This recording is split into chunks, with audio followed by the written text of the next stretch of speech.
Good evening, good afternoon, good day, good night. I know some of you are in the nighttime, and good morning for those in Australia who are listening to our magical Middle Sunday podcast.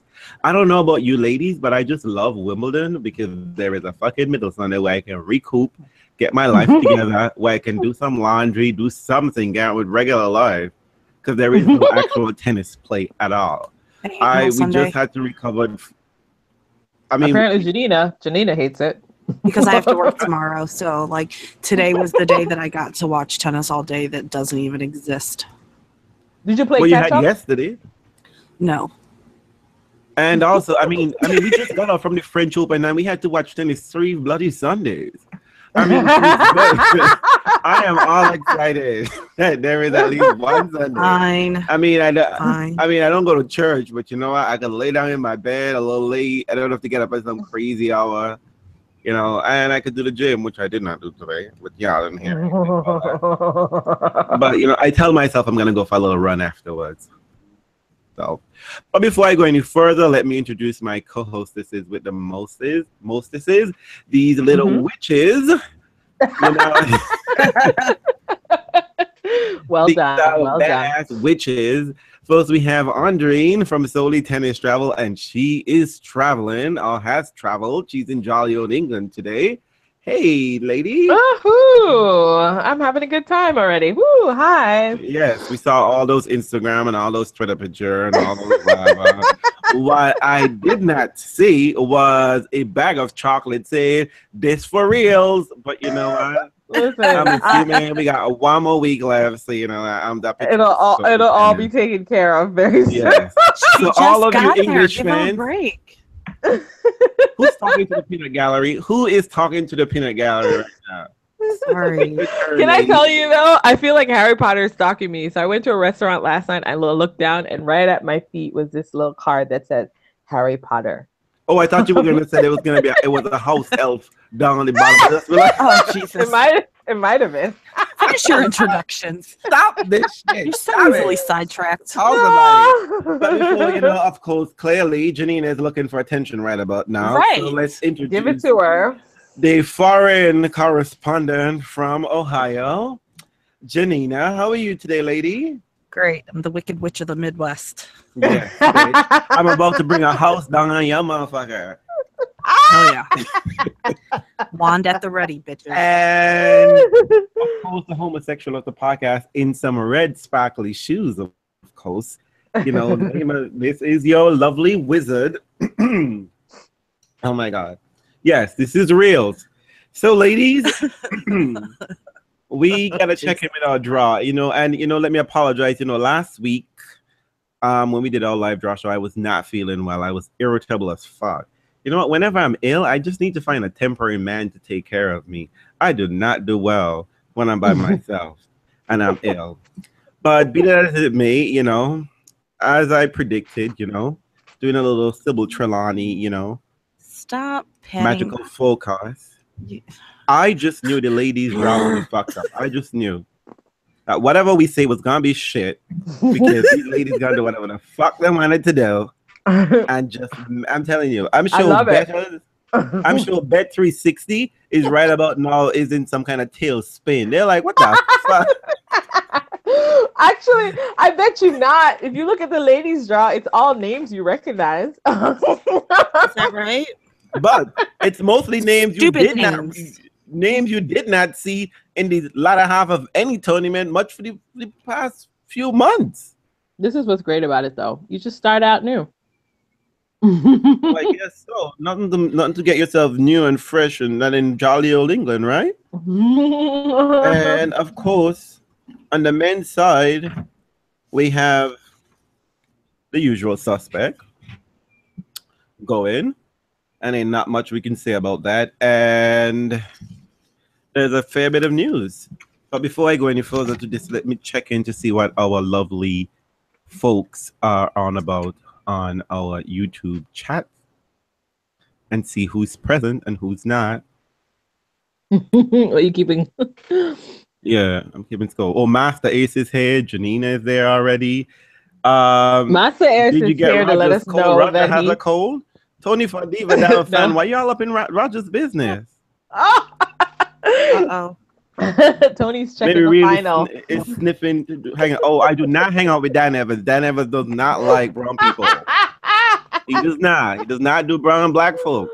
Actually, where is Dan Evans? What do you do when that happens to you? Do they send you to jail? Disappear. Nobody wants to see you because you know what? Why you want to? Nobody wanted to see your ass. So when you do bad shit, there's no excuse why we should be seeing your ass at all. And I was just worried about your reels, Tony. Oh, please, Tony. I don't believe you. Your man is doing well. Your man is in the second week of a grass school tournament. I mean, that nearly seemed impossible since 2011. Congratulations, though. This is great. Congratulations, though. What is that for? Listen, we said Rafa was. Did we say Rafa was a warlock? He's gonna mix up some magic potion and get his ass to the second week of Wimbledon. This hasn't happened since 2014? Yeah, 14. And before that, he barely didn't make it past the second round. This is 2017. 2017 is the return of Fadal for anyone who cared or wanted that to happen. I'm not so sure how I feel about that, but you know what? I don't make the tennis decision. I just recall the results. So let's deal with the ladies. So because I was sick last week, I honestly, God, I don't know how I created a draw, but it was mostly empty. It was mostly empty. You know, it's true. Jeez. I really can't blame illness for this one, but I just listen, there are people in this part of the draw that I don't even know who the fuck they are. Wait, I'll tell you what I did get right though. What I got right was coconut and Wozniacki. I got that right. You're right. I got that right. Okay, we gotta call out our worst bits. And I got Venus. That's it. No, screw getting it right. Talk about your worst bits. My worst bid continues to be fucking. I'm done with Lucha Speroni. Done. I'm taking her out of Lucha Speroni. Do you know what? I thought she had a moment. Wishful thinking. I've like gotten rid of Lucha Speroni. She keeps screwing me up. I thought that she was gonna do something in the French. She didn't. I thought she might go to distance here. She didn't. So Lucha Speroni, you're done for. She was clearly one of the people I had going very far. And of course, the quintessential person, because I bought into all the hype, even though I didn't really want to, was Petra Kvitova. Yeah, I had Petra going far too. I was sick, but I did. Something told me, in my mind, I was just like, Petra should have done something because, I don't know. I don't know if I believed the hype. I just didn't believe Petra. But somehow. Who did you have her going out to? I didn't have her going out at all. I didn't believe Petra, so I figured she was gonna win this whole goddamn thing. Oh, there you go. That was I think too. I had her going very far. I had her in the semifinal. I had Bethanie Mattek-Sands before she fucked up her knee, and she couldn't control that. Yeah, she couldn't. All I'm saying, she had no respect for my draw. She wasn't just like. She was just like. She decided to slip and fall, do a little genie, but this time it was real, and I was just like, Bethany, for once, I was backing you. Actually, this is why you didn't too much. I'm gonna always say, bitch, you stole Venus gold medal, and that's it. But I'm surprised some people are here who I didn't. I'm surprised Radvanska is here. I'm just like, what? Won 3 matches in a row. Can we talk about how Aga has been escaping like a bitch, which is great for her. Like I watched her go up against JJ, and of course, they've both been subpar. But JJ, I told you JJ's a Vila. It wasn't going to happen, and you didn't want to listen to me. No, I think, if I'm not mistaken, she served for the first set. It doesn't matter. And then I never heard from her again. It was done and done. She served for the first set. Then they got broken. Then they went to a tiebreak, played a disaster tiebreak, and then she promptly failed to win a single game. The second set. These ladies are like, it's like they keep going into Azkaban, like it's like, yes, they're gonna be locked up. And then want to break out again. I was so sure Wozniacki was gonna go home. No. I was just but like, you know what though? Well, I did. I think I thought that Kontaveit was gonna do it, but so didn't everybody? Didn't everybody think that Yeah. Kontaveit was gonna be I it? was She just like, served for it Kontaveit. twice? Didn't she serve for it twice? I was just like, I can't believe you, girl. I cannot believe you. I mean, this is not Serena. You understand what I'm saying? This is Caroline Wozniacki. And I mean, if you cannot get over these little this isn't even mountains, these are mole hills. If you can't get over these mole hills, like I can't be checking for you be getting over the mountain and winning a major. I just can't. I'm surprised Ostapenko someone hasn't decided to be, you know what, bitch, you've had enough party for the last 3 weeks.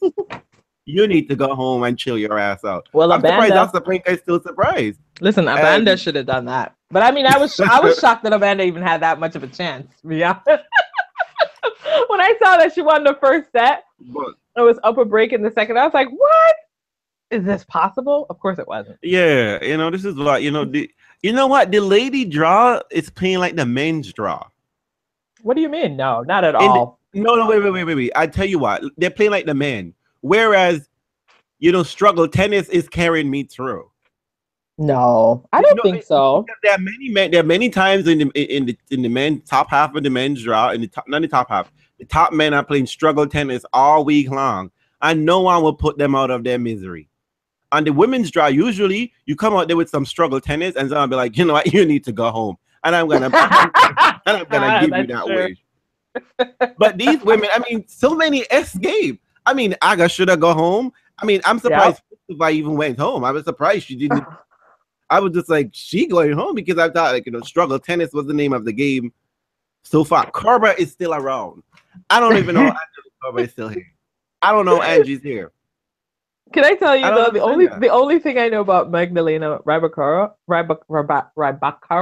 I guess it is wasn't she like the queen of City Tennis, City Open?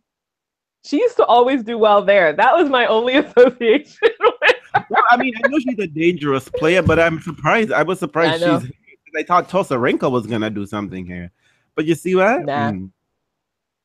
I can't put my money in any of these ladies, but you know what? This is what we love about the WTA.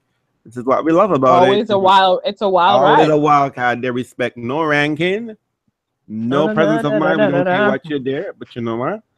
I mean, you know, I gotta give it up to I gotta give a little shout out to Heather Watson. They call her something else. I don't know. But Heather, girl, you had your chance. You had a chance. Oh, so much.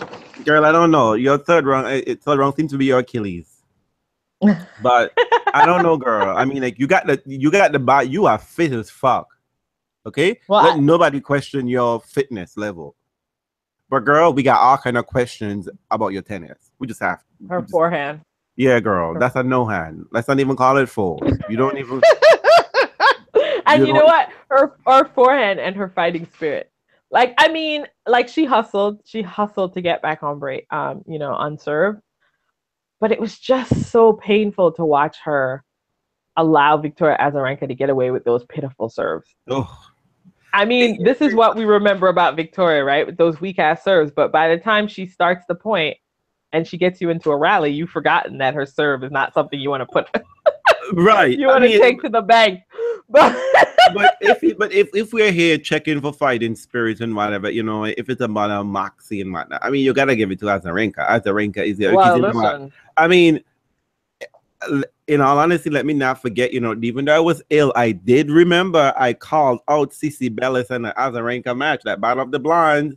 And somebody ladies told me I see Cici snatching that, and I was just like, I don't think so. Quickly. Well, she had a chance to. But you know what? I mean, I'm telling you, come US Open, let like a quarterfinals or a semifinal at Stanford. It's over. It is over. I mean, she's gonna be hyped. You swear she's won 2 majors coming in. Well, you know what? And I'd forgotten that Victoria Azarenka is so good against Vesnina. So when she made it past Heather Watson, it was like smooth sailing then, isn't it? I mean, for me, just like Vesnina, she's like, bitch, you know you took my title from last year, okay? I'm gonna collect my Pacific Life title this year. So let me come and snatch that trophy, take that back from you. And y'all know Bethanie is this aberration. That miraculous performance at the beginning of the year was just an odd flip, dial, whatever. Yes, well, no, I know she made the nice, semifinals of it's a nice little mix to change up on whatever the case is, but you know what? She ain't fighting against a Russian. She's fighting against a Belarusian. But you know what? If you look at the fourth round for this side of the draw for the ladies, like the Halep side, I mean, there are no real surprise names, right? You know what I mean? It's everybody. Yeah, these are all solid, skilled players. Yeah, solid people. These are people who you would expect if everybody gets the consistency that people long for in the WTA. These are names that you would expect to show up. I mean, except for probably Caroline Garcia, but she's just having a nice year. But Caroline Garcia should be there. She's a name that should be there. It's not. Well, but it's not something you've always counted on, right? Right. So it's kind of like, I mean, this is a nice setup. Like, I feel like this is such a strong fourth round, at least on this part. I'm sure the other half is just as compelling. But look at this. I mean, look at this fourth round. I mean, I gotta say the WTA is totally winning this section because I'm intrigued by every single one of these matchups, and I can't tell you who I think is going to necessarily win because I'm not necessarily comfortable thinking that Venus is going to get through Kanja. I mean, look, I'm not here. I hope she does. I am not here to deal with a matter of who I think would win. I'm just telling you, all I want to win here is Venus. That's it. That's it. I don't care by hook or by crook. I don't care how she does it. I just think to knock these people out. Yes, according to Nectar, Vika is looking good, but I think she will lose soon. I think Vika is winning the US Open. She deserves to win that. I mean, she came close in 2012. Wait. Let's be honest though. So you think? I mean, I don't know. Do you really trust Jalapeno? I feel like talk about a fighter. I don't trust Halep. Talk about Halep encountering a fighter. Like let's like, hello, fighter girl. Here's the original fighter girl. But the problem is that I don't think Halep can afford any mistakes. Azarenka can afford a lackluster beginning. Azarenka can play her way into that match. But once Halep trips over the first stumbling block, that's it. I don't know though. She's been surviving. I mean, that's kind of her thing, isn't it? But I mean, who did she play really? No one, right? Because Carla decided she wasn't interested in playing. So Halep got Peng, I think, in the third round. Yeah, Feng Shui. Yeah. So I mean, that was easier than I expected. I have to say, I thought that might be a little bit more of an interesting. Yeah, but I that's what I'm saying. So I expect. I mean, like, I would love Azarenka to get through here. But because I like Azarenka, but I don't like Azarenka that much that I would flip over Venus. Not that much. You could be mother of the year. I'm not interested in that girl. Grandma needs to get this Wimbledon title. I don't know who's gonna get through here. I'm excited at the thought of it. Yes, but if I'm being objective, it's try to be objective. It is anyone's game. I mean, Ostapenko versus Svitolina is going to be interesting because, by all rights, Svitolina should have been in that final. Yeah, should have been in that French Open final. Oh my God! Do you think she's going to learn her lesson? No. I don't know because Svitolina always does this. But you know what? Svitolina does have a habit of snatching these top players. Once you think you're playing top tennis, she snatches your away. I'd be perfectly happy with that. I'd be perfectly happy with that outcome. So Janina decided she'd come back to work, right? Sorry. I don't know what happened. Okay, thank you. Thank you. I'm going to need a raise. I'll send you 20 galleons next week, okay? Thank you. We're just in the middle of talking about the bottom half. Yeah. Of the ladies. The bottom half. So I think Vika and Venus are coming through there. Oh my God. Your lips to the tennis gods' ears. Wait up. Like a Venus and Vika semis? Yes. My God. Wow. Because Halep's going to fuck it up. See, I told you. And if Vika gets, this is my thinking. Okay, Halep's going to fuck it up because that's what Halep does. If Vika gets to the quarterfinal, she's playing really good tennis. Yeah. And there's no reason why she can't get to the semis. line of thought. Venus has a clear path as long as she plays well, and she's playing well. She's had some hiccups. But let me see. Have they met before? Anna and Venus. Let us not forget that Venus was in the final of the Australian Open. I know, but and maybe she'll be feeling herself since they. But this is her forte. Grass. That they declare that Venus is all right. She didn't try to kill nobody. Yes, Master Ace. I still have Venus winning the whole damn thing, and I think we're going to have an All-American final. Venus and Coco. Don't you dare say that! Don't you dare say that! Listen, I am not about planting coconut anyway. Any feature. No. Listen, Godric Gryffindor's sword is only going to take Sveta so far. No. I rebuke you, Bellatrix. I rebuke you, Bellatrix. I am not having coconut in here. And according to Nectar, our unofficial stat boy, Nectar said that Venus and Conjure have never met before. They've never met. And they've it's never gonna met. be on center court. They've never met. But you know what the odds are? What? The odds are what? 2.62 Anna Conja, Venus 1.5. I don't know how odds work. Does that go in Venus's favor or Conja's? Is it the lower the number, the better? I don't know. I don't bet. We don't do that in America. I am confused. I don't know what that is. Why are people? Did I miss something? Why are all of a sudden everybody is calling coconut choline? Choline is favored to do anything. Why is this happening? Listen, thank you, Coco Nigel. can get to the final. Coconut. Coco can get to the final. Wait. Yes. Why can't coconut? Yeah, why can't she make it past Wozniacki? She's going to make it past Wozniacki. She's going to hit Caroline Wozniacki off the court. That's what's going to happen. However, do you know that the head-to-head is 0-2? Thank you very much. In Wozniacki's favor. In Wozniacki's favor. Coconut doesn't have, because coconut can't see anything. Is either you're gonna be by inches or we're missing by a country mile. I don't know. I hit Caroline off the court. That's my prediction. I have a feeling that Wozniacki survives that match, survives that onslaught, just like she's been surviving all week. If she does, it'll be the first time I cheer for her.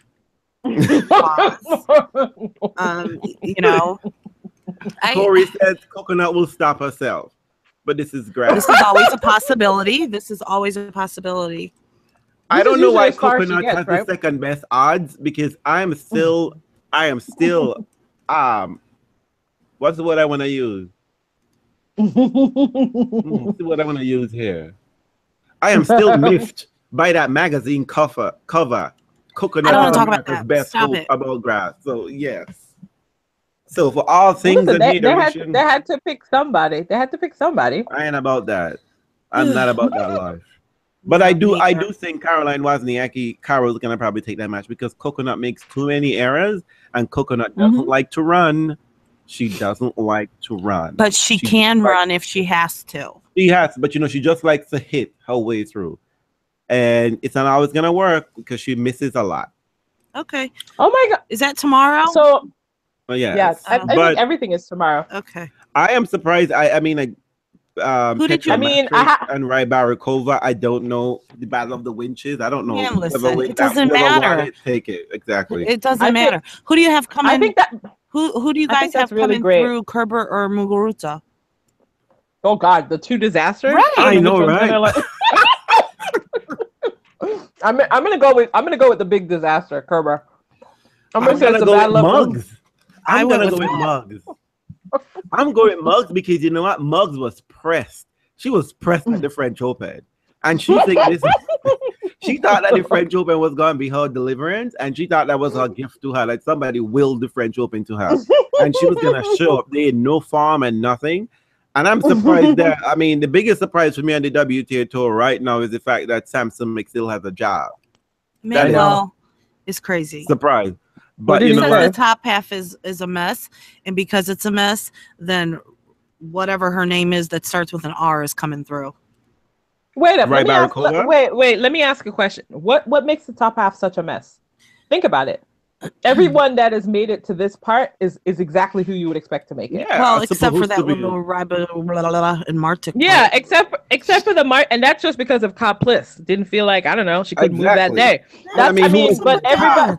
I mean, like, but let's be honest. I mean, that section, you got I don't know. I got a lot of green on my draw right there. I filled everything out in purple ink, and there's a whole lot of green on this part, so I fucked it up. Well, clear. But you know what? Their head-to-head is what, 3-4 in Mug's favor. So I don't know. You know, I mean, they both need this one. I feel like this is one of those moments where this is their time. Kerber needs it more, so Kerber will fuck it up. Like it deserves to be. People can get pissed at me. It deserves Why to be isn't a it on court court 18? Where is it? What court is it on? I think it's on court 2. Oh, that makes It should be on 18. That makes sense, though. Kerber and Muggs, that makes sense. That you know, it's rare for them to go beyond like 2 sets. So I think that works. Hey, I'll be live scoring. Oh, but you know when Garbiñe made her nice run, it was she got through Kerber in 3 sets in 2015. Oh, and it's nice and early too. It's 6:30 in the morning. So hey. Yeah. Oh God. But you know what? I let me tell you something. I originally had Muggs getting through that section. I still maintain I'm gonna hold to my quarterfinals, which was Muggs versus Sveta. Ooh. That's still I had Shelby Rogers coming through there. Yes. Yeah. You know what? Thank you for reminding me. I had somebody to coast out. I had fucking Shelby Rogers to coast out. Shelby Rogers, bitch. Come on, girl. I was backing your ass. And in fact, my backing your ass was doing you some favor. Then you decided you have no fucking interest in this match. Kerber had no business. First of all, you had no business being in a tiebreaker. And you had no business losing that tiebreaker. Angie should not be anywhere in these matches, okay? Angie's not playing proper tennis. Angie's playing struggle tennis. It doesn't matter. She's the Andy Murray of the tour. Oh, let's get her go. Now y'all know. We're not talking about the men just now, but I have a theory. This is Andy Murray's new strategy. But you know what? We're gonna discuss that later. But you know, Shelby Rogers, I had your ass. As soon as I saw your name up in there, I was just like, Kerber going somewhere? Nope, not if Shelby Rogers has something to say about it.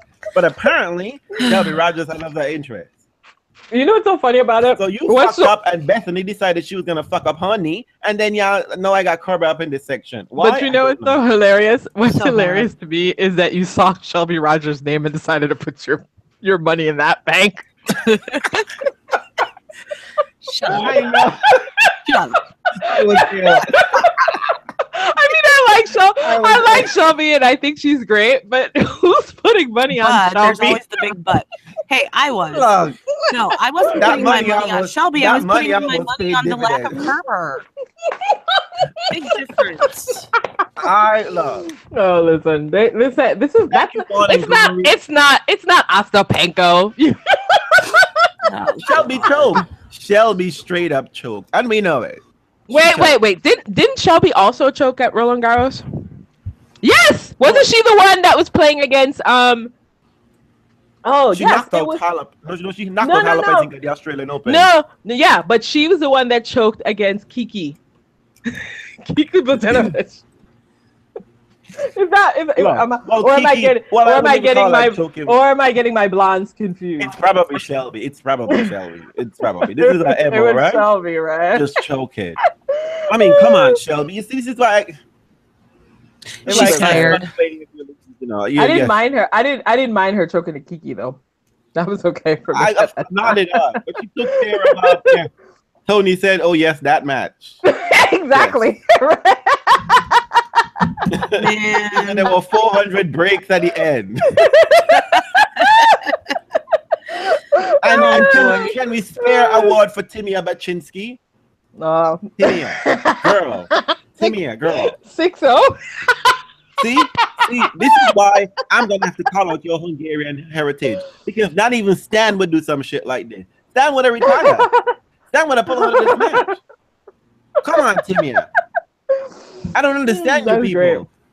Great. All right. I mean, this is not Agov old. You know what? I'm not. You see, I can't with you. I can't. But you know what? But what's great about it is we get a classic. We get a classic matchup. You know what I mean? Because that's the thing about the WTA. The WTA is fabulous. It's exciting. It's a roller coaster ride. But you don't often get classic matchups where people have played each other that many times. And we get one with... So who's going to be our classic? Aga and Sveta. They've played each other a long time. They've been Aga and Sveta. They've played each other, about 16 times, I saw? Probably 11 billion. Really? Yeah, they played a lot. Old as fuck. Exactly. That's our classic match. That's what I said. I don't mean classic in the sense that it's timeless. I mean classic in the sense that it's old women going at it. That's great. And for those who think in classic in the traditional sense, Karolina Pliskova is not here anymore, people. Yeah. But yeah. It might be Aga last year because Aga apparently trying to get married or some nonsense. But you know what though? I'm actually really happy. I'm happy that I don't have to watch Karolina Pliskova. I'm happy that I don't have to watch Pliskova. Because even though I think Pliskova is a very strong player, I don't enjoy her tennis per se. So I'm looking forward to... Why? Because she has that resting bitch face? I just don't like robotic tennis. That's just me though. I mean, I know people love it. There are lots of people who subscribe to robotic tennis. I don't. But you know, I respect her. I respect that she's almost number one. I respect what she's done. I respect her results, but I'll never love it. Oh wow! What? Sveta and Aga has played 17 times, and begging on the head-to-head. What's the head-to-head? 13. 13-4? 13-4. Yes, it is. No, I'm kidding. Sveta. Oh God, y'all were about to make me have a panic attack. Your girl's about to get through that. Oh my God, but you see, let's have a... It's precisely like this moment why I think it's gonna be Aga's gonna win this match. I know, but let's have your moment of zen. Let's consider Svetlana holding that trophy for a brief moment right now. Oh my God, it would be so beautiful as long as Venus is on the other side of the net. You know what? Oh, wait, if they played in the final, I wouldn't even care. Can we have a Sveta? Yes, we can. Yeah, we can have a Sveta Venus final. Yeah, it could happen. God, if you're listening, I know I'm in godless England. If you're listening, I would not mind that final at all. Listen, and let me just put it out here. The potions master. Let me be very clear, tennis god. Venus needs to win. I don't care if you know what. If that's our final, I don't care. I really don't care. I would be so happy either way. Oh my God, Daniel, Prodigy 5. Are you calling me a hussy? Are you calling me a hussy? We didn't even talk about the men. Chad. Oh, yeah, that's a hussy. That is a hussy. Oh my Lord, it's clear. But let's. So, folks who are listening, who's your final? What's your dream final? Come on, be quick. Dream final. This is live. Dream final. Type it up. Type it up. So my dream. So I guess I've already expressed my dream. Oh, final. I forget there's a delay. Yeah, is Venus versus Sveta is my dream final. But Venus versus anybody, and Venus just beat the fuck down to this person. No, I don't care if it's a breadstick. I don't care if it's struggle tennis. Just as long as Venus wins. Venus versus Sveta or Venus versus Azarenka. I don't want Venus versus Halep though, because I do not want Halep to even get up. I would not take it if Halep got her slam over Venus. I can't. I don't even want that. V versus I don't care. We've got a lot of Venus fans. That's fine. We like Venus too. We all living in fantasy land right now because we're living Venus versus Bayern the finals, please. Thank you, Tony. That's exactly what I love. Lord, Tony, you like the man. Just retire. I won the semifinals, but I can't make it in the finals. Yeah. He and Kerber? Why on earth? Let's see. Nope. Yeah. Oh, what about what about a classic? V and Wozniacki. I'm all for Wozniacki losing another final. It's fine. I don't think Wozniacki has ever beaten Venus, actually. I don't think so either. I just don't want to. Has she ever actually been to a final? She's been to a final, right? U.S. Open final or something? Yeah, she's been to 2 U.S. Open. Yeah, just not. Yeah, not a Wimbledon. I'm totally fine with her losing another final. I'm fine with Venus versus Muggs. Ola, you see, this is why I don't fuck with you in the Ola. This is I don't like that. Ooh, that's tricky. too uncertain. That's too I don't like uncertain. No, Ola. You're attempting the fate here, Ola. You are attempting the fate here. Muggs, you need to Caroline pack is your ass where? back. Nope. Venus winning the finals, losing no more than 5 games to Waz. I'm all for that, masterpiece. I'm all for that. Oh my God, that's the best. Well, okay, that's our fantasy final. What's the real final? Venus. The real final is going to be Venus and Coco. That's my pick.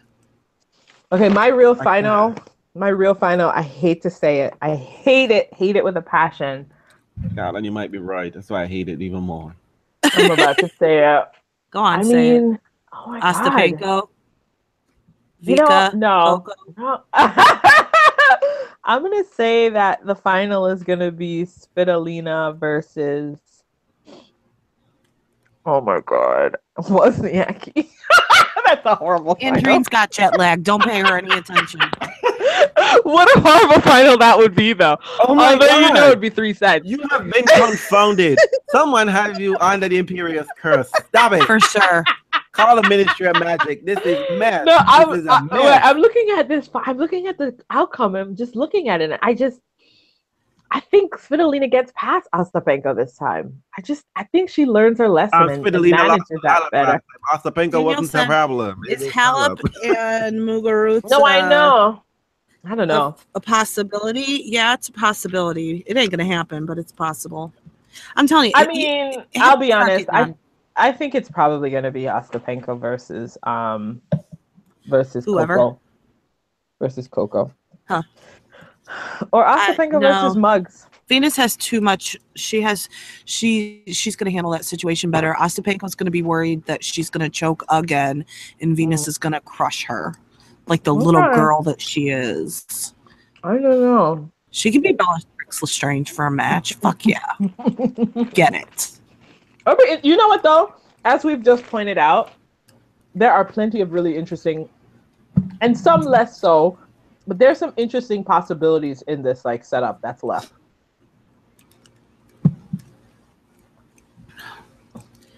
Well, I don't know if interesting is. Oh, that's true. That's right, Mark. You're absolutely right. We have not mentioned Johanna Konta. And I was just about to say the only one I think has no shot is Konta. I'm so bad. Oh my God. But you know. Everyone forgets about Konta, Tony. It's okay. Snatch that wig. I would too. You know, maybe I'm just evil or mean, but I just don't like to see GB joy. I just don't like to see Great Britain joy. That is very mean. I don't know why. It's mean, but it's ever since the Olympics. It's ever since colonization. But you know what? We ain't gotta go all about it. Oh my God. Someone said Konta's the betting fave. In what match? Can someone please explain to us Americans how the betting works? We don't know. I think is it the higher the number, the better? Yeah, I think higher the number, that's the higher the odds of them winning, and I think that's more. See? The higher the number, I think it is the greater the chance of you not winning. Okay, so the lower the number is best. Okay. Yeah. Jonesy said I'm down for Coco making the final, provided she's destroyed there.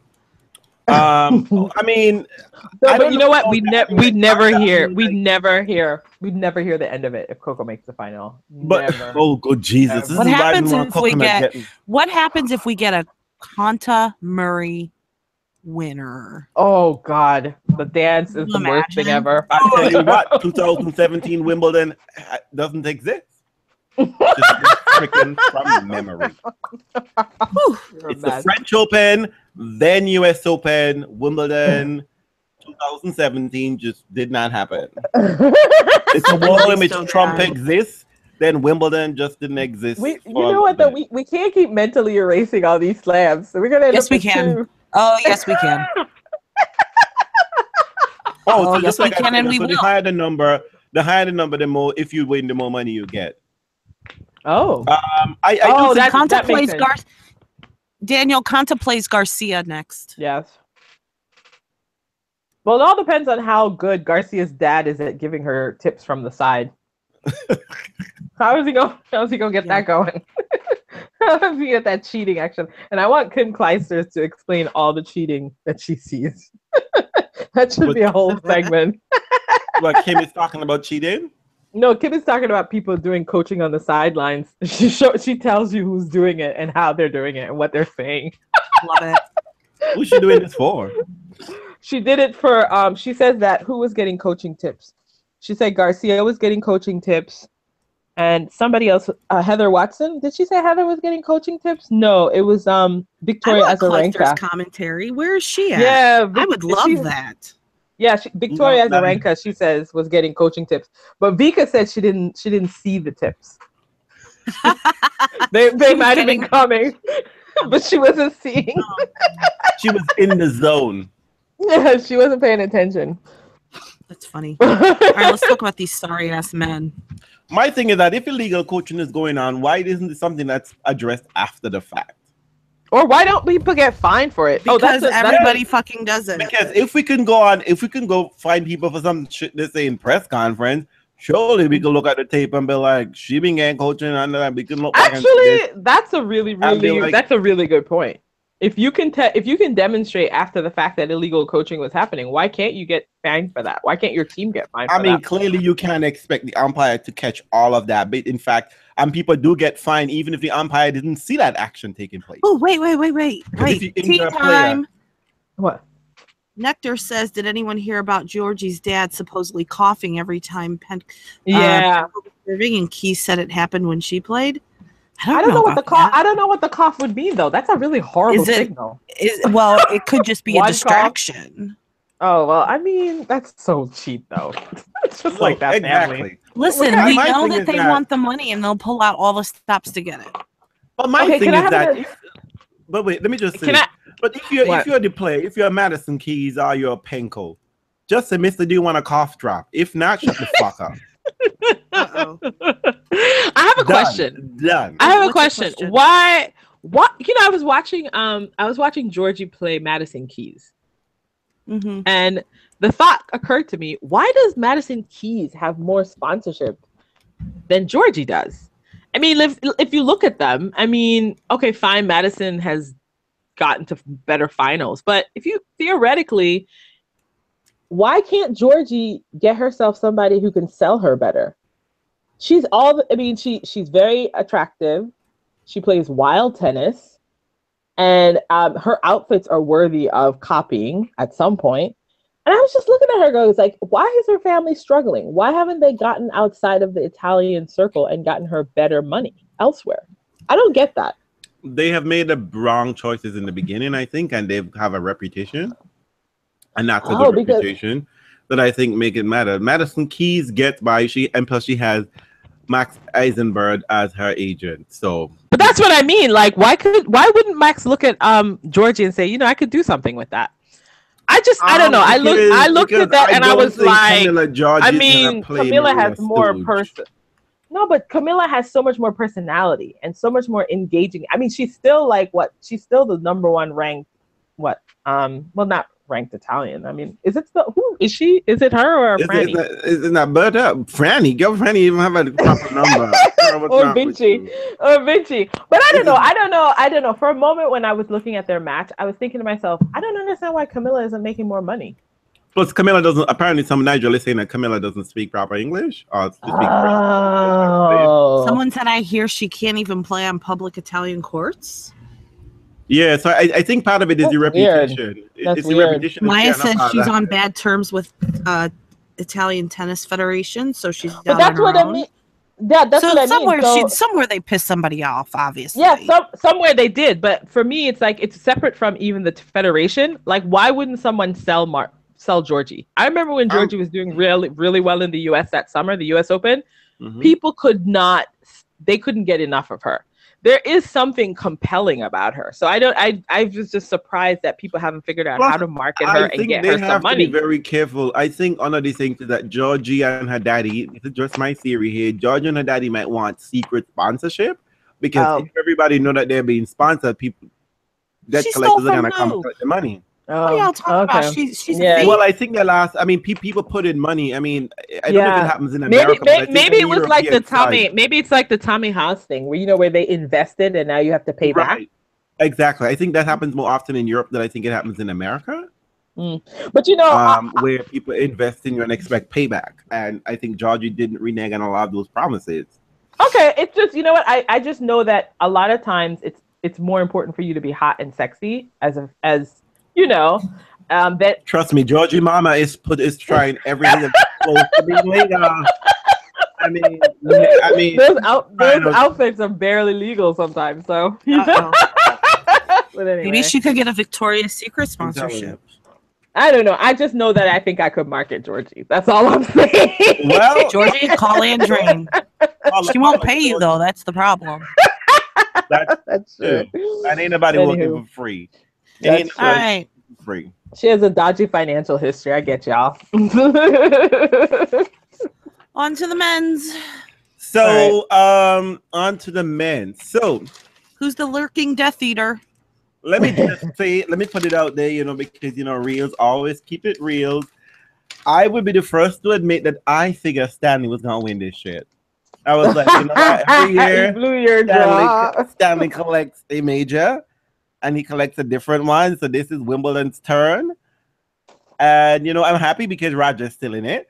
But I was like, fuck it, Stanley. I didn't expect it to go out in the first round or second round. But the shit is like. Remember, I had Stan going out to Tommy Haas, so I still had Stan nowhere in the draw. I had him in the fourth round. I had that motherfucker in the semifinals. Good luck with that. I will say this. I had him in the fourth round. I did have him in the fourth round. You know how I did have Nicholas in the fourth round. Yeah. I don't like Dustin Brown. I'm not always a fan of his showy lack of tennis. Let me put it this way. I am not always a fan of his personality outshining his tennis. Is that what we're calling it? Okay. Yeah, we can say that. You know what I mean? But let me just put my zero with Andy Murray. I think Andy Murray is pushing the narrative that don't look at me. I am struggling. I got issues. And then boom, all of a sudden show up at the majors and start to play. This is Andy Murray new strategy. He's talking about ankle and belly and shingles and eczema and little toe and hips. God knows whatever list of wait. Wasn't Andy Murray the one that injured himself in his sleep? Was that right? Please stop. I have no idea what you're talking about. Yes, it was so bad. Didn't he say he pulled a muscle while he was sleeping? Don't tell me I'm making this up. Somebody online tell me I'm sure. I don't know anything about this. Oh my god. And yes, he had no hips. I mean, on the hips. I mean, Andy Murray is just so he tried to fly under the radar. I mean, this is a sad state for a number one player. But you know what, Andy Murray? It's keeping your number one title still alive. Handicap it however you want to, Murray. Handicap it however you want to. This is 2017. So do whatever you need to do to get it done, So all things are possible. So wait, you're telling me that Pear has no chance then? I think Pear should take this. I mean, this is a golden opportunity for Benoit Pear. It really is. Who's ever looked at Benoit Pear and said fourth round of a major? Who? I think we have a couple Benoit Pear fans who have. I think he's fuckable, but I don't think he's that good at tennis. I don't listen. Here's my bold prediction for this side of the men's draw. I don't think Murray goes down to Benoit Paire, but if Sam Querrey gets through, I think he takes Murray out. That's my prediction. I don't think Sam Querrey is going anyway. I think Kevin Anderson takes him out. I don't know. I think that's going to be a tight match. That's what I think. Nope. Which one? Not a tight match. Querrey Kevin Anderson is snatching that wig. I don't know. Kevin Anderson is about that shit. You guys like to count Querrey out a lot. No, I don't. You know what? Listen, but you know what's so funny about this though? He did not encounter Novak Djokovic, and yet he made it to the fourth round, defending all his points. How amazing is that for him? Who? He just met Tsonga, which is even so much Sam better. Querrey. Sam Querrey defended his points, right? Because he beat Novak Djokovic second round? The last time I told you all to watch out for Sam Querrey, he won a title. So listen up. Well, listen, it's a soft part of the draw. You're right. I mean, Exactly. I mean, him and Kevin Anderson could go for what? Maybe 5 sets? I think they go think 5. it's going to be a long match. I think it's a long match. Nope. Really? I don't know what Kevin Anderson Why? has done in the meantime. This resurgent, Kevin Anderson's on a mission. You know why? Because do you see the draw He's that been Kevin injured. Anderson? He's been given a gift. And remember, he was the one that took Novak Djokovic to 5 sets the year before, right? He's the reason why Casey isn't invited to the WAG party anymore. He's the reason why we don't invite Kelsey or Casey, whatever her name is. I don't know her name is, whatever, Mrs. Anderson. Kelsey. But she's not invited to the cool party anymore. So maybe because she has a column. I think Kevin Anderson plays solid tennis. I feel like Query has a better all-around game than Kevin Anderson. Well, he does. He does have an and he's a better mover. He's a better mover on clay. I mean, on grass. Are so convinced that Anderson's coming out of that. I'm not convinced. I'm not convinced. I think that's a gimme match.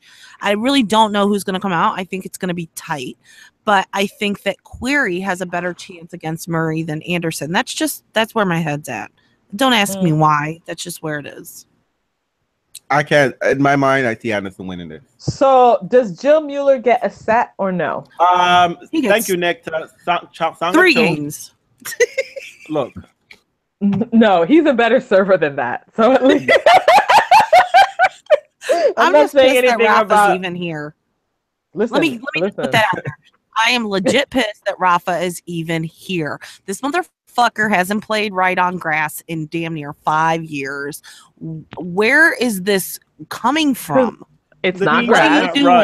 What are you eating? Where are you When Rafa knees are healthy, that's when he doesn't play good tennis. When his knees are a problem, that's when he plays excellent tennis. Why is he talking about knee issues? This is the theory, right?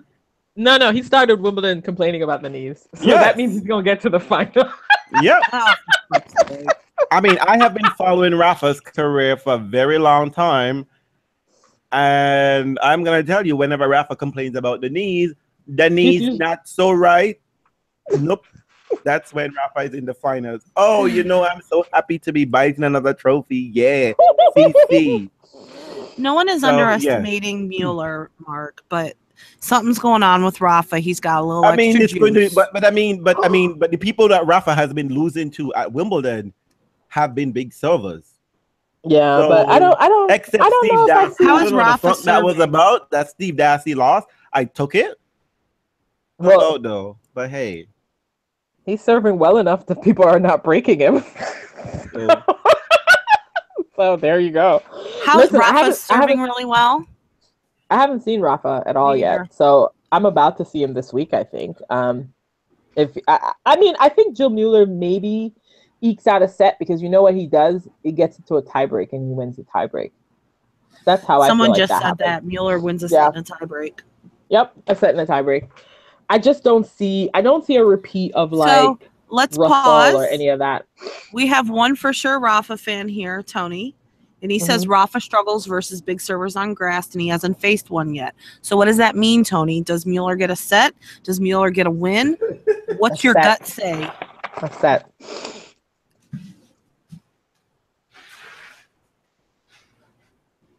Someone said Wimbledon is basically green clay this year, though. Oh, shit. Yeah, pretty much. So I think it's and Rafa's the only one unconvinced that the grass is different. Which tells us that it's very different. It's true.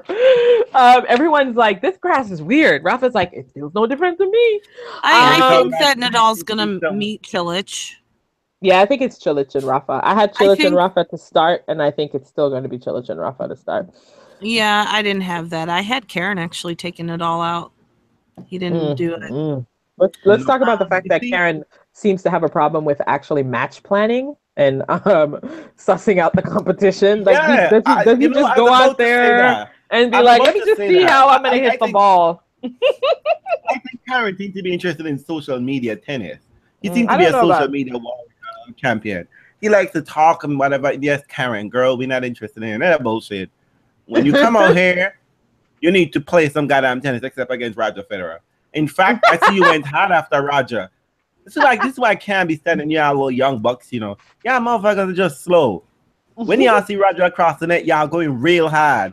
Like, hard as a motherfucker trying to beat up the old man. Trying to be like, yeah, I beat up an old man in a wheelchair. But then y'all see someone push y'all, y'all be like, nah, I'm not about this life. Nah. Well, you know, I'm gonna sit down and have a seat here. Yeah, bullshit. Well, because we thought Karen was a big server. That turned out not to be the case at all, really.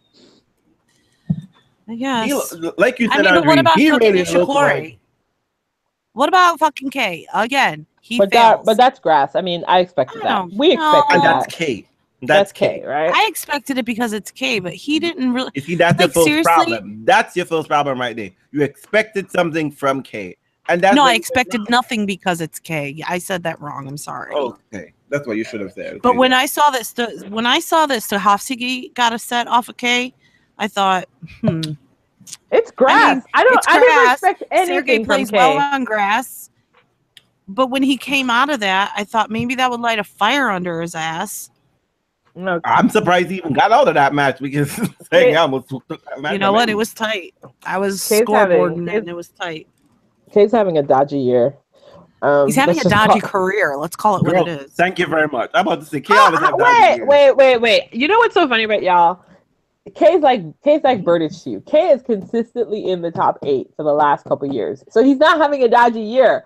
But like, obviously not. He's still the top 8 player. He's still top 8 at the end of the year. But this season has got to be one of his worst seasons. Really? In a while, yeah. Well, he still shouldn't have lost to Skeletor, okay? I mean, I think making his way slowly through this. Listen, RBA is a fucked up looking dude. He's got like this dent in the middle of his forehead. His eyes are sunken in. Something ain't right with him. He is not okay. I tell you what, Janina. I'm not gonna sit here and let you fuck up an ally in my business, okay? RBA is all about the homosexual.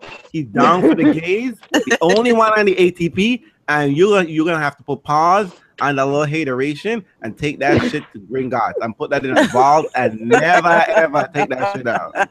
Not an RBA. None of my watch girl. You can't come for the gays. You can't come for the gays. Nope. The gay or the gay ally. You can't go for the gay ally. Nope. You just mad because RBA looking like Philly. You know what? RBA shows up to work and he does his job. He does his job. You see? Okay, wait. Could you explain to me, did Feliciano Lopez drop out of a match and then return for doubles? Yes, he did. But you know what, Andre? You said it. Doubles are easier. I did say it. Thank you. Anytime listen, what I say, he was so happy for that title. He was like, "This is as good as it gets." Thank you. You said it. You said it last week, Josh. You said these are people who could win, a regular tour. But you know what? You can't expect anything from these people. They might just flop out. He wasn't supposed. Listen, it's one thing to lose, but he fucking retired mid-match and then played later, like that day, or was it the next? Yeah. Day? I think it was that day. I saw him on the draw. Like he totally retired mid-match and played a couple hours later. Really? That looks a little shady. I don't know if he won or not. I was just pissed. Because he fucked my draw up. Bad. But listen, but you know what? Okay, so Feliciano Lopez was up for it. The 3 people who've been playing well on grass thus far, who are sort of outside of the top 3 or top 4, was Cilic, still around, and Mueller. And both of them have a chance of getting by tomorrow or going down in flames. I mean, really, how much of a chance are you giving Mueller and Nadal? I'm giving him 0. What the fuck? No, hold the fuck up. What? Uh-oh.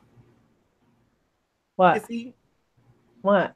Y'all telling me Pierre Hugues and Nicholas Mahou lost to Marcus Willis? Yes, he did. About this life. Yes. And some little brown boy. Who was he? Yeah, Clark.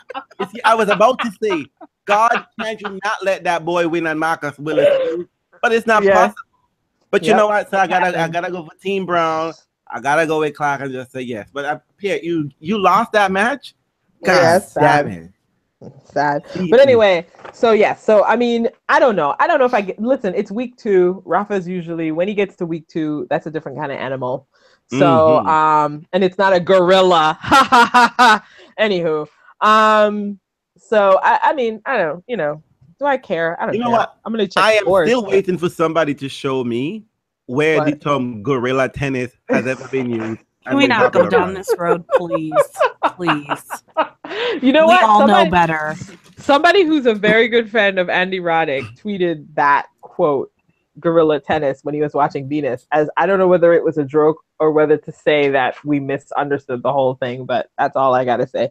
Okay. So I don't know. Maybe it's a real thing. But the only thing I know about it is that Ben Rothenberg is to blame. So Always right. Always Lincoln. that's all I know about that. That's all I know. It's so bad. Ben Rothenberg fucking up tennis careers like nobody's business. Left and right, apparently. So this part of the draw, we feel pretty certain that it's going to be an Andy Murray, Rafa Nadal final. I mean, semis, right? Is that what we're thinking? No. I'm not convinced that Murray gets there. I still think somebody could probably take out Andy Murray, but you know what? I won't be surprised in the semi. This is what I'm saying. It could be the two. It could be the four again. I mean, does Cilic have any chance against Nadal? Roger has Andy and Nadal in the semifinals, and Vidal taking that match. So, who am I to say Roger doesn't know what he's talking about? I mean, Roger knows Rafa's knees better than anybody. So if he thinks the knees are going to hold up. Yes, he too has been fooled by the. Yes, Rafa has been fooled by those knees. Roger knows Rafa's knees, so if Roger says Rafa's looking unbeatable, that means he thinks the knees are real shoddy. So exactly. So we're gonna see that. That'll be interesting. Someone just said, "What about Kyrgios' night on the town?" I have something to say. We're gonna talk about that. Let's get to the draw, and then we're gonna hit some news. All right. We have some news. We're gonna hit news at the end. Manuel says that Cilic has the best chance on that side of the draw. I think that's accurate. I think so too. I think he's playing the best of anyone. I'm not surprised if Cilic comes out at all. If Cilic, I would love a Cilic in the semifinals. That's what I hope. Yes, and he was supposed to be there last year until Federer swallowed that party. So yeah, he was playing amazing he's playing well last year. He was playing amazing tennis last year. He's playing solid. There were some moments when I was like, "Oh, Cilic, girl." I know. That U.S. Open 2014 all over again, and I witnessed that shit, and I was like, "Oh." Ooh, Cilic hitting a rally ball is like suddenly a thing of beauty. I mean, Cilic he's coming good, so I'm okay. I'm okay with medicine Cilic. Has he been taking lately? Yes, and he proved. I'm okay if Cilic gets through that side of the draw. Oh, but you know what, ladies? You know what, ladies? I did so well on this side of the draw. I only got two wrong. I got two wrong. Yes. Whatever. I didn't. I had Monfils instead of Manarino, and Monfils should have been here. Monfils, this ain't how we play Davis Cup, okay? We don't give our countrymen a hookup. This isn't how Davis Cup works. We don't play Davis Cup at majors. Have you noticed that my Monfils angst has dissipated a little bit? I'm taking a Monfils break. We talked about that last year, and I said, I took a break. I think I took a break, and I didn't have Burditch. I thought Gasquet was going to snatch that wig. I thought Gasquet. I had Gasquet all over this. I had Gasquet, but Gasquet, Pillow, Feliciano Lopez, they both underperformed, so that was sad. I actually really expect. I mean, you know what? Ferrer goes all season beating nobody, and then he beats Gasquet. How the fuck? How does that happen? He didn't beat him. He beat him like old Ferrer. I was like, I kept watching this go like, maybe I have this inverted. Maybe they have this wrong. Like Ferrer? Is there another Ferrer somewhere, bro? Ferrer found his legs for a bit. That means that Ferrer is probably on his way to doing something on the hard court summer. So good for him.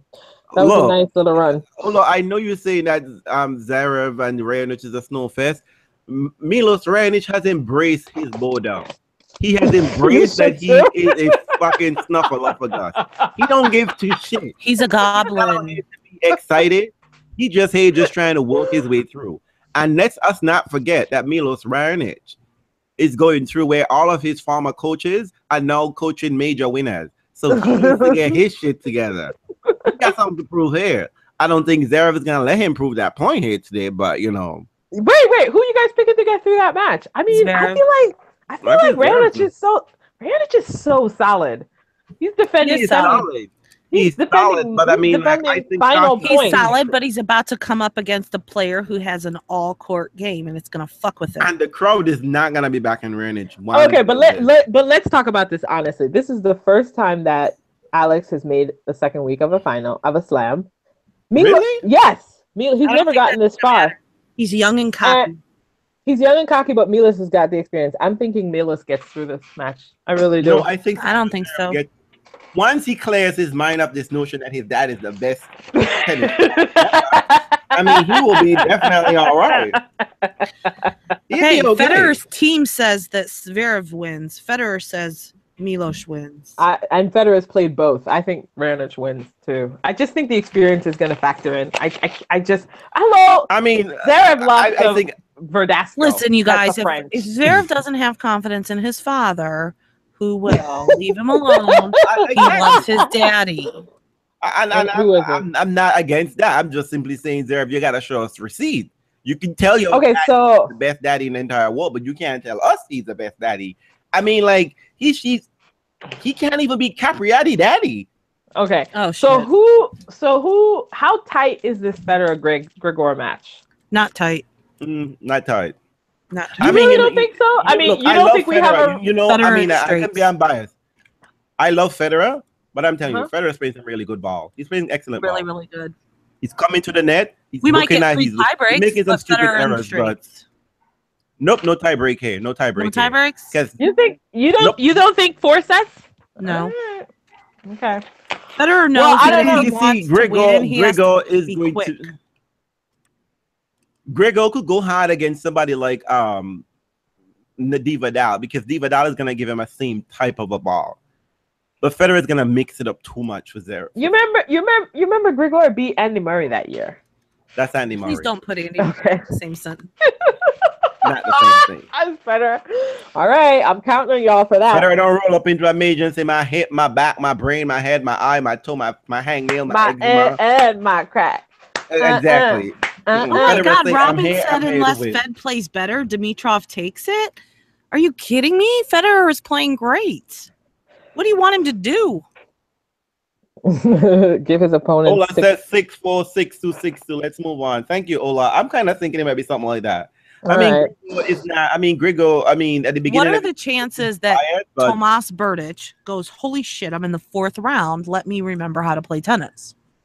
Oh, Tomas takes care of Dominic team. I have no idea why you all think. Berdych has been here many times. And he has forgotten how to play tennis. It's nearly all the time. No. Berdych has made it to a final here. I do not think Berdych goes down to Dominic team. It's grass. Come on. What? No, I'm not saying that he's going to forget. I'm just simply saying when he faces Novak, it's going to be a shit show. You see him getting past team. He should take care of Dominic. He should take care of Dominic. 4 sets at the most. Wow, I've got team coming through. So hey,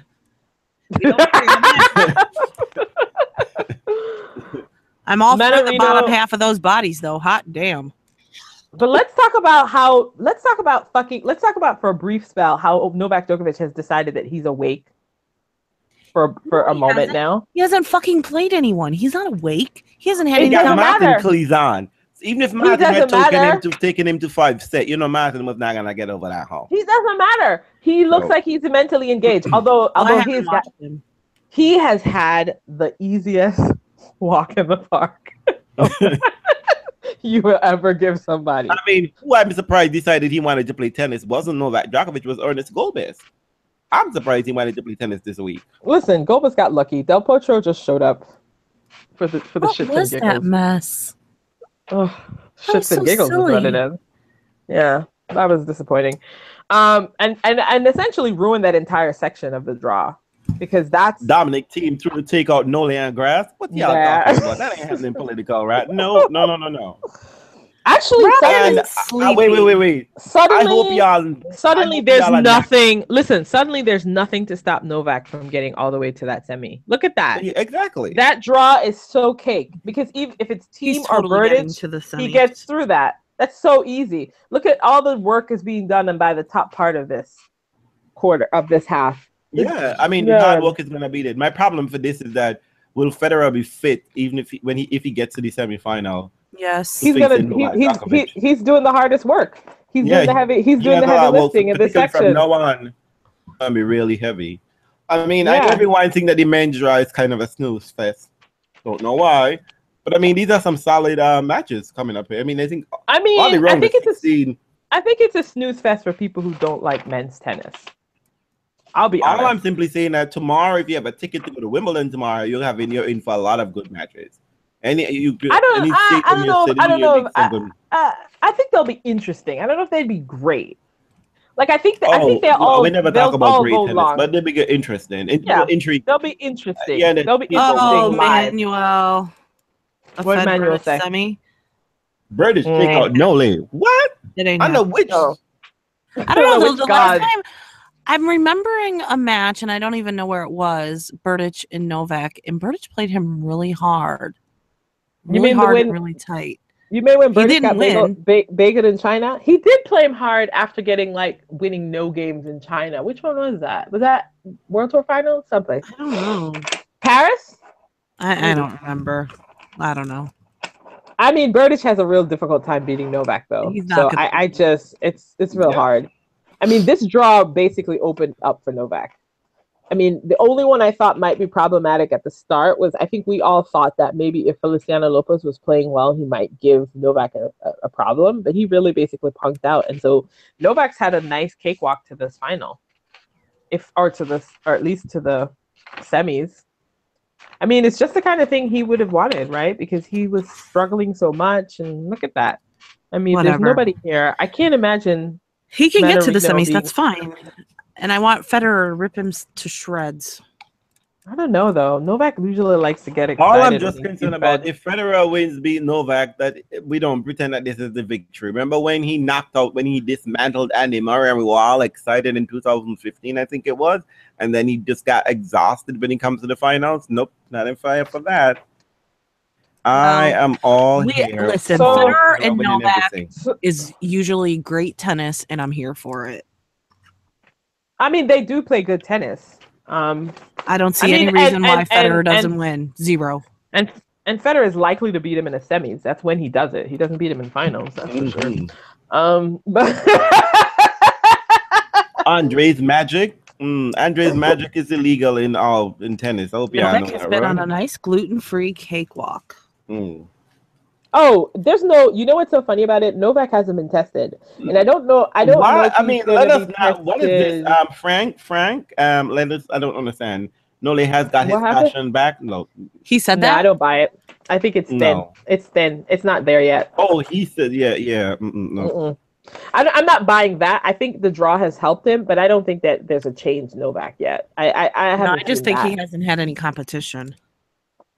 And I don't know. Like, I'm not, whatever was going on with Novak, I don't believe it's over that quickly. I don't either. That would be real quick. If it is over that quickly, we need to go find out what Andre has been giving him. That might not be legal. Meth? Well, I mean, no, crystal meth. They could do crystal meth together. Somebody better go collect some urine from Tampa. Well, I mean, I think what's happened, though, is the person who's doing the coaching is not Andre. I don't think Andre is coaching Novak. I think Andre is there as kind of like a guru, and then who's the other guy? Ancic is doing the coaching. Mariano Ancic? Yeah, I think Ancic is doing the grass coaching, and Andre's just being there holding hands. Lawyer who used to play tennis for Croatia is in Nole's box? Yeah, I think he's offering advice. Hold up. Yep. Wait a minute. Political Rat says there's new news this morning regarding Novak's affairs. Spill it, girl. The woman, talking about the Indian woman. An affair? Yeah, he's had the Indian woman, right? I saw that. I thought we had confirmed that was more. There's new news, though? Or same news that the Indian woman, the Indian actress. New news. Tell us what it is. No, the real guru is probably being hiding because there's too much attention, and he don't need all that attention once the check's clear. That's all he's going to do. You don't need to show up for all of that hype and dope. Well, let's hurry up and finish this so we can get to news. So, who do we have as what's this final? What's the final here? I mean, I'm treating this men's draw just like I treated the women's draw. Venus all the way for the women, Roger all the way for the men. Not interested in anything that makes sense, logic or whatever. Who's in the final? Roger versus Rafa? You know I'm gonna be Rafa? greedy. I've got a Fidal final. Okay, so can I tell you something I wished at the start of the season after the Australian Open? Oh boy. I'll just tell you. What's the head-to-head? I think it's like Rafa up by 6. So I said that I wanted Fed and Rafa to meet 6 more times and have Fed beat him so that their head-to-head is tied. Like Venus and Lindsay Davenport. Yeah. So unfortunately for me, after the U.S. Open, they met 2 more times. Who's the real witch? I mean, here? after the Australian Open, they met 2 more times. Andrina's the real witch here. I can't help but think that we're probably going to get this Fidal final. I can't help it. I think I'm fine with you it. know what? You know what? I am. You know, I'm only here for this. I will be there for that if Roger wins, because I'm so sick I'm not and there for that tired. narrative. I am so sick and tired of everyone fucking talking about 2008 was the best men's final. Oh God, are you ready for it to be replaced by this one? It wasn't. 2009. I mean, like 2009 was better. But anyway, thank you very much. I mean, like I am not an Andy Roddick fan, but y'all are shading that motherfucker. That was a good match. Andy Roddick played an excellent match. Yeah. He did nothing wrong but serve second in that 5th set. That's the only thing he did wrong. Yeah, that's 2009 is way better. I'm more worried about a Cilic-Federer final than I am a Rafa Federer final. Federer take that if Cilic up in the final. I'm Federer saying. take that. No.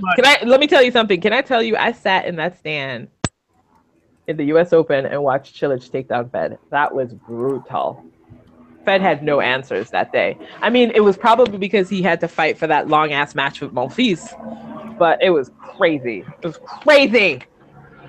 But anyway, so you guys think it's a Fidal final? Who thinks it's going to be different? I don't think it's a Fidal final. What do people think online? We've got a lot of people saying Cilic and Fed. I think Cilic and Fed too, I don't know what drama there was other than it was getting dark. I mean, like, I'm sorry. But you know what? Cilic and Fed play actually good tennis. So if it's anything like it was last year, which turned out, I mean, I know everybody was upset because, you know, they spent a lot of time talking about that match. 2009 was the best final. Yep. It was a good final. I know people were upset, but last year, Cilic and Federer was the match of the tournament. Who said different? Federer always seems to find himself in something of the tournament, whether it be a match or a tiebreak. Doesn't matter if he wins or not. I mean, that's just the way we roll. What he don't always find himself is holding a trophy. And that's what I want to have him. It's like a little plate. It's a plate. Well, I don't know. If the universe is going to be good to it. Somebody said to me that the universe won't be kind and we're going to have to choose between Fed and Venus. So clearly, I pick Venus. Because 2005 was a real thing. 2007 happened. So don't know what y'all are talking about. The universe delivered in 2005 and it delivered in 2007 and it shall deliver again in 2017. Deborah's can you imagine? I can't imagine. That'd be ridiculous. Anyway, so let's move on from this fabulous draw, which everybody hates, and Manic Monday, which I don't really get because it is what it is. It's Manic Monday, and lots of tennis is going on. If you paid money and you're on the grounds, you're a happy fucker. So I don't know. Yeah, but apparently, if you're home watching it on TV, you got a problem. I don't get this, people. Let me just remind everyone that Federer's Patronus is Norman, and it will carry him through. You're a mess. Against all the dementors. Oh, you're a mess. Expecto Patronus. We'll see. I'm ready. So what are all the news that everybody else is talking about that we have to hit? Let's talk about the code assignment first and foremost, because you know what, that one is just driving me fucking insane.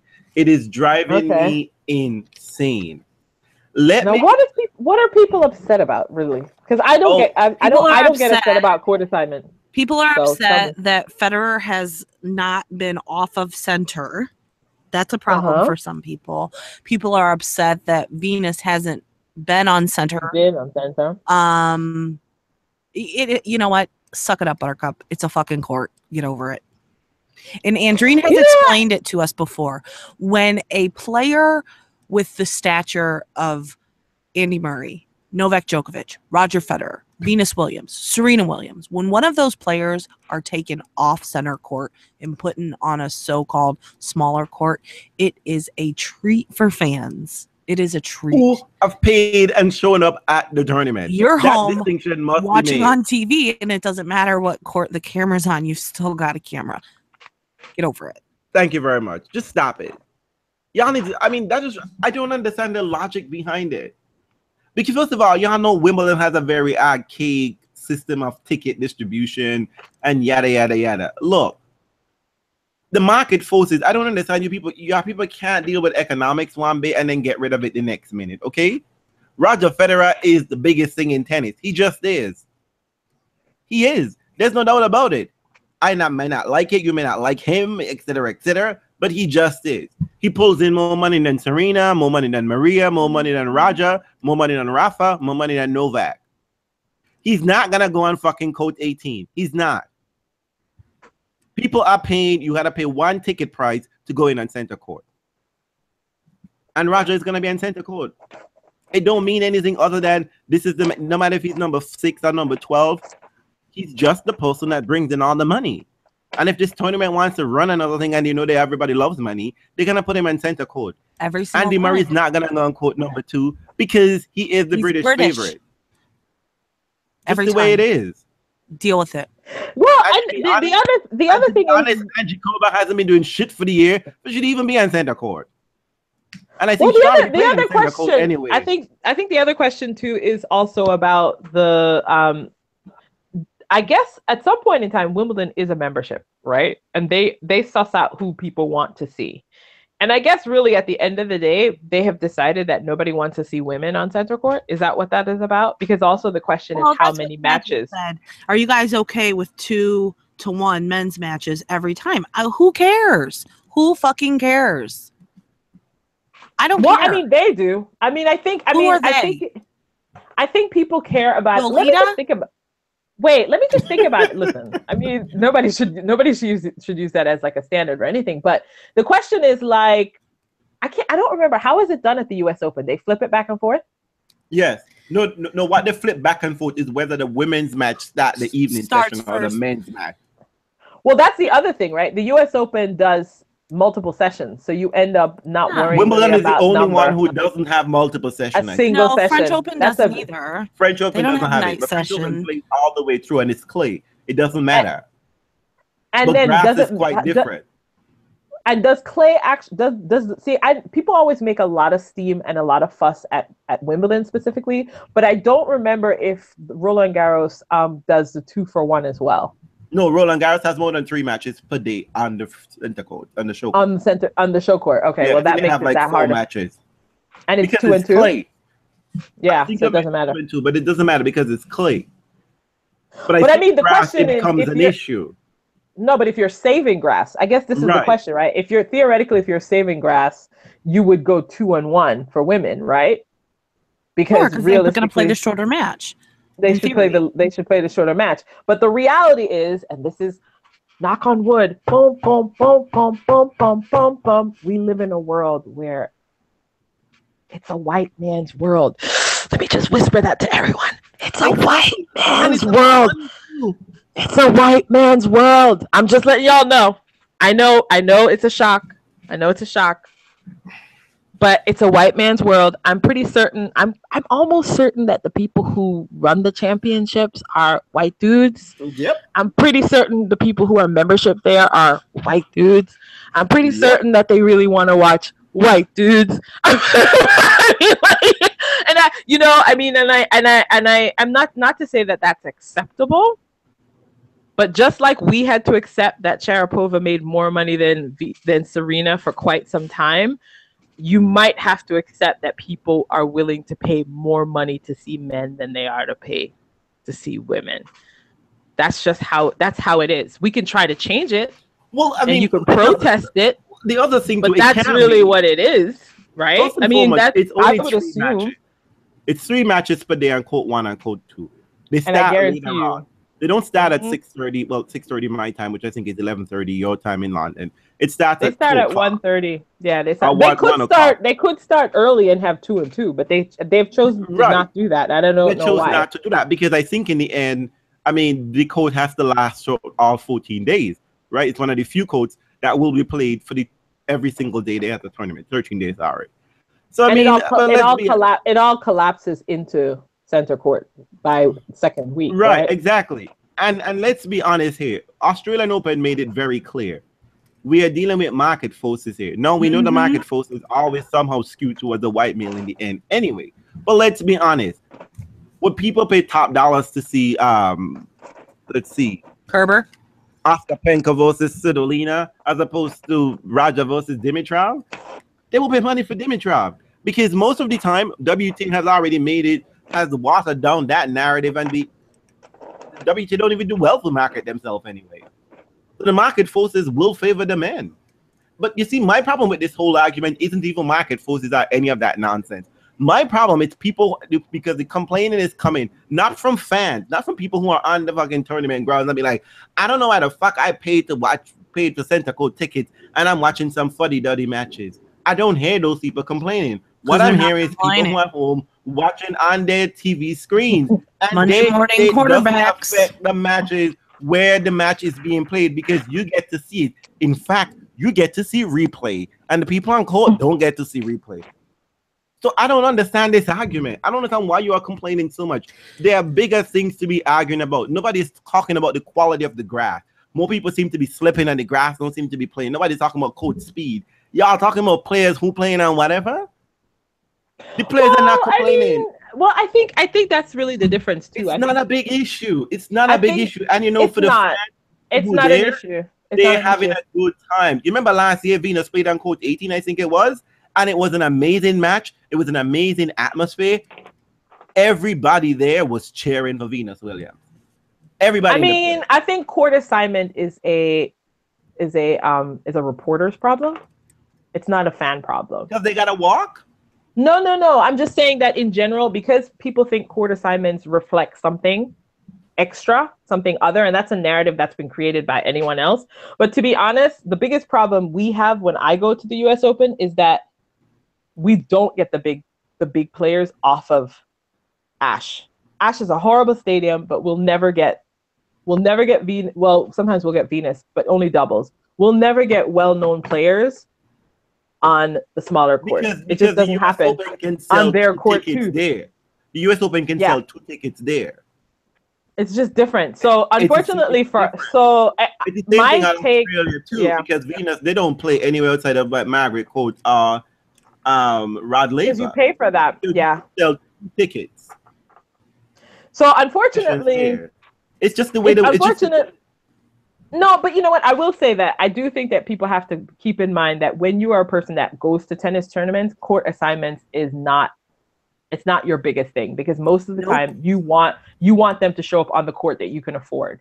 And if you can afford court 1, you wish they'd put Roger there. You wish they'd put Venus there. You wish they'd put Nole there. But for people who are sitting at home and for people who cover the tournaments and who think that that's some sort of reflection of stature and class or all the other things, yes, you can make it that. But let's be honest, when you are showing up, you're not sitting there going, oh my God, why didn't they put Venus on center court?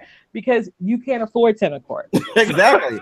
I know Venus don't really care, because she's gonna still cash the same check for third round money as Roger Federer is cashing for third round money. Well, she cares. Venus Williams, if she's going on court number 18 and she don't feel it, she's taking her sweet goddamn time.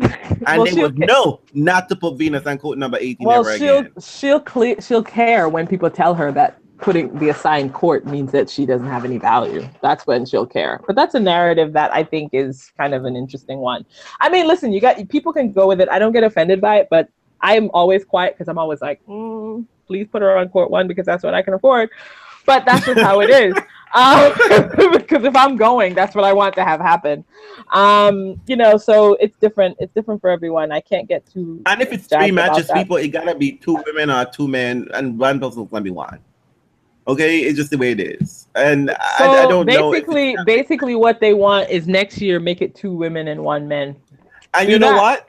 Don't complain to the tournament. Complain to WTA. Because I think part of this has to do with WTA bargaining power. Their own agreement. It's the same thing when people complain about seeding. It's like they act like the seeding happens outside of the tournament say so. I was like, well, the men asked them to seed according to this formula and the women didn't. So let's figure before people start talking about it. I never know who people should complain to when we have these issues. Like people talk about them as if no one has the power to change anything. Exactly. Like, what I don't like is that I think for me is that I don't mind the complaining, but I just don't like the shape of the argument. That I think they're complaining about the wrong thing. They're focusing on the wrong issue. I think it's all stupid. I think it is, that is true. But I do, for me, just like, it's just that people are like, it's crazy. I can't what was the be question? home. It was when people didn't realize Heather Watson was going to get center. Hello, that was weird. Who didn't think the British player was going to get center court? And they made a good choice because that was a solid, good match, and people were cheering for their girl, and they got a. But it didn't even matter if it was a solid match. It was who the what is it? The AELTC, whatever. Who are you gonna pay to see? They've already paid, but who do you think your audience wants to see? A Brit. Exactly. Or a top name. That's it. You know what? These same people are gonna be really mad when US Open roll around and they put Coco on court number 18. Be like, she's an American. Why she didn't get a night session? Yep. This is why I can't deal with these people. Because y'all are crazy. Easy. Well, court assignment if you are at home complaining about court assignments, shut up. Put yourself on mute. Stop it. Stop it. Because you can still watch the match. On the tournament grounds. I only want to see tweets about court assignment if you're on the tournament ground and you're there. God damn it. There's a little side conversation going on in our comments. Who I'm seeing what does it say? Versus Sybil Cove and center court. And this is a problem. Reels. Mm-hmm. Okay. There's a side conversation going on in the live chat that this becomes problematic when a player reaches the latter stages of a tournament, the semifinal and the final, and they have yet to play on center court. Who is this a problem for? Really? It's a problem for a lot of people. You know what? It's a problem for lots. But you know what? This is the player? No, this is a because that's what I'm talking that about. Always let me finish my that's point. What they say. But exactly. But Janina, I think they're saying that because they don't have any time on that court. They've never had time on that court. And I don't think it matters. And this is, and we need to realize that these are professional athletes. They play on different courts all the time. They train to adjust. Yeah, the ball might bounce a little bit different their first time on center court. And you know what? They're going to adjust to it and they're going to be fine. Actually, this is the same in any sport. You don't get to always. Yeah, but you don't always play on your home court, and everything might be a little bit different. There's going to be some type of standard. Players have complained about that. Players have complained about that. Like, but usually not towards the end. In the beginning, they complain about it in the beginning because they'll say, "Well, in the beginning, like if you're like a newbie or something, or a fairly unknown player, and you're charged with playing like the number 1 or 2 or 3 seeds, and you've never had time on that court." That's usually the big problem. That's usually when I've heard players. Well, you know what? You do better. You put in your time, and you will get your time on that court. One of the privileges, because you know what? I mean, but that belies your argument about Venus. She's done well and played her time. That's not the. I don't think. I think that's a more legitimate argument. No, but about not having any experience on the court than anything else about like stature. I just feel like I feel like when players complain about not having experience on the court, and I could be wrong, but I feel like oftentimes it's the atmosphere that shakes them, not necessarily the court. Oh, for sure, it's the atmosphere because it's a different vibe. Listen, that swelter of noise and that when you've been playing, I have no sympathy for that. None. I don't. I do think Arthur Ashe is a very different animal. Because it's a very different animal than any outside court. You put in the work. You put in the work and you get there. And if you're consistent, you get there more. But that's part of the game. That's part of it. Tennis is so mental. So your first time on center court, you're going to say, can they handle it? But you that's all can't. Part of the game. Well, hey, people. I'm not going to feel sorry for you because you've never played on center before. I'm not going to feel sorry for you because you've never played anywhere else. It's all part of the game. Just fucking deal with it.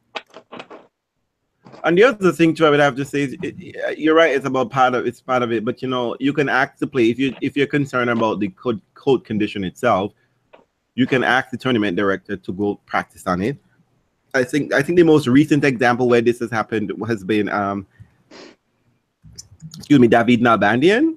He got to the Wimbledon final, had never been on center court before when he played Leighton Hewitt. But you know what? Just got to do better. It's just one of those things. But at the end of the day, it's just the way things have to work out because everybody can't play on center court. They can't play all singles matches on center court. They just can't. Well, I mean, it just can't happen. But the other thing is, or you can set it up like you do, where you set it up like it is now, where you have the big four who play back and forth on center and one, because you know at the end of the day, by second week, they're going to be the last four standing. You could set your tour up like that, right? So, I mean, you could have a big five or a big eight who always. If y'all are complaining about that system, maybe I should knock out these motherfuckers early, but y'all don't. Y'all let them stick around. No, I mean, I don't know. I can't have everything, okay? It's no, it's a little bit of the weight of the power. I mean, I understand that, which is that these people are always playing on center, and then you got to go up against them, and you don't have the grounding or the experience there. And the courts do play subtly very differently. Then so, you know what? I give you one set to get your shit together. One set. That's why men's tennis is best of 5 sets. Okay. You got one set to get your shit together. I don't care. Yeah, it's not a compelling issue for me, but it's not a compelling issue for me at all. It's not. One day, if you're really good, you'll get there more and you'll get used to it. Okay, boo? Practice. Especially when it's coming from coach warriors. I just can't handle that. Maybe you're not going to get a lot of practice because you're Nole and Rafa playing second duty. Listen, second fiddle. They haven't had that much chance to play up there. They don't know what it's going to be like. That was because of rain, and he lost. And you know what? It's just the way things are. It's because of rain condition. What? When I don't want to talk about this anymore. But he didn't bitch. Yeah. Exactly. And you know who was happy? Every single one of those motherfuckers in the stand. They were happy until they said, including me. That's right. Although I will say one thing too about the U.S. Open and putting other players on the outside court, and it's also just tournament management. They put Novak Djokovic on Armstrong. It was a fucking nightmare. it's just they don't have enough crowd control. There's not enough seats there. Well, that's what people aren't thinking about either. Logistics It was a mess. It was a mess. You couldn't get around. The lines were too long. People weren't leaving. It was just poor management. I remember watching Rafa play a doubles match on the third biggest stadium once in Cincinnati, and it was great for me. But it was a fucking nightmare. It was a mess. It was a mess. People act like really crazy. It's logistically a bit of a mess. You put a superstar on a player that doesn't that the seat doesn't require anything more than a grounds pass. You're asking for trouble. Believe it. Believe it. But you know what? You know what's funny about this whole situation is that let's say we just give everybody a shot at center court, right? Which means big name. So we're gonna put Rafa when we put Nole on court number 18. Watch Nole fam break down the whole world. Watch nuclear disaster. But everybody needs a turn. Listen, this isn't everybody needs a fucking turn. Everybody doesn't get a trophy. Everybody doesn't get a medal. Exactly. You do your time and you get where you want to be. No matter where you're playing, you're getting the same check for winning. What about Tomic? Oh, we got to talk about that shit? Okay, moving on. Yes. So we got to talk about Tomic. I mean, look. All right. I think it would have been easier if Tomic were black or brown. It would have been easier to deal with this situation, but apparently, why? He's an immigrant. I mean, because I just think the tennis establishment just wants to hate him. He's an asshole. But unfortunately, the issue that Tomic is not the only asshole on the ATP. He's not, and he's by far not the biggest asshole either. But it seems to be that when Tomic gets into a press conference, journalists just have nothing better to do. They just be like, you know what, we're just going to cause a tennis storm here. So the guy said he was bored. Boo-hoo. I'm bored all the time. He got a medical timeout. He didn't need one. Boo-hoo. I mean, people, seriously, how many matches have y'all really watched? How many times have you seen the trainer come out there for no goddamn reason? But for a massage. We all have motivation issues. We all know it. Because he decided to say it. Y'all find him $15,000? Really? Honestly, I think it's because of the way that I think people take their cues from commentators and people who cover the sport. I really do, and I think that you can inform the public about how to take what a player says. If you clutch your pearls and you act outraged, or this person should be drawn and quartered, then you kind of let the fans do that. I didn't see anyone who took a step back and was like, you know what? Realistically, what he's talking about is managing himself on the court. That's what he was really explaining. And that's what he was expressing or failed to express. Same thing when they used to do it with Nick. And I mean, it's like, people need to learn how to educate fans about the sport. I feel like the people who cover the sport spend a lot of time riling people up about players instead of explaining the process. Like when I heard Tomic say that, I said to myself, this person did not manage his emotions in the match. Whether there are lots of moments when we're watching matches and you could tell the match has hit a lull. Mm-hmm. Are both players bored? I'm not sure, but it is a lull. And how you manage that moment is, I think, really what a professional attitude is. And I think people don't always have that.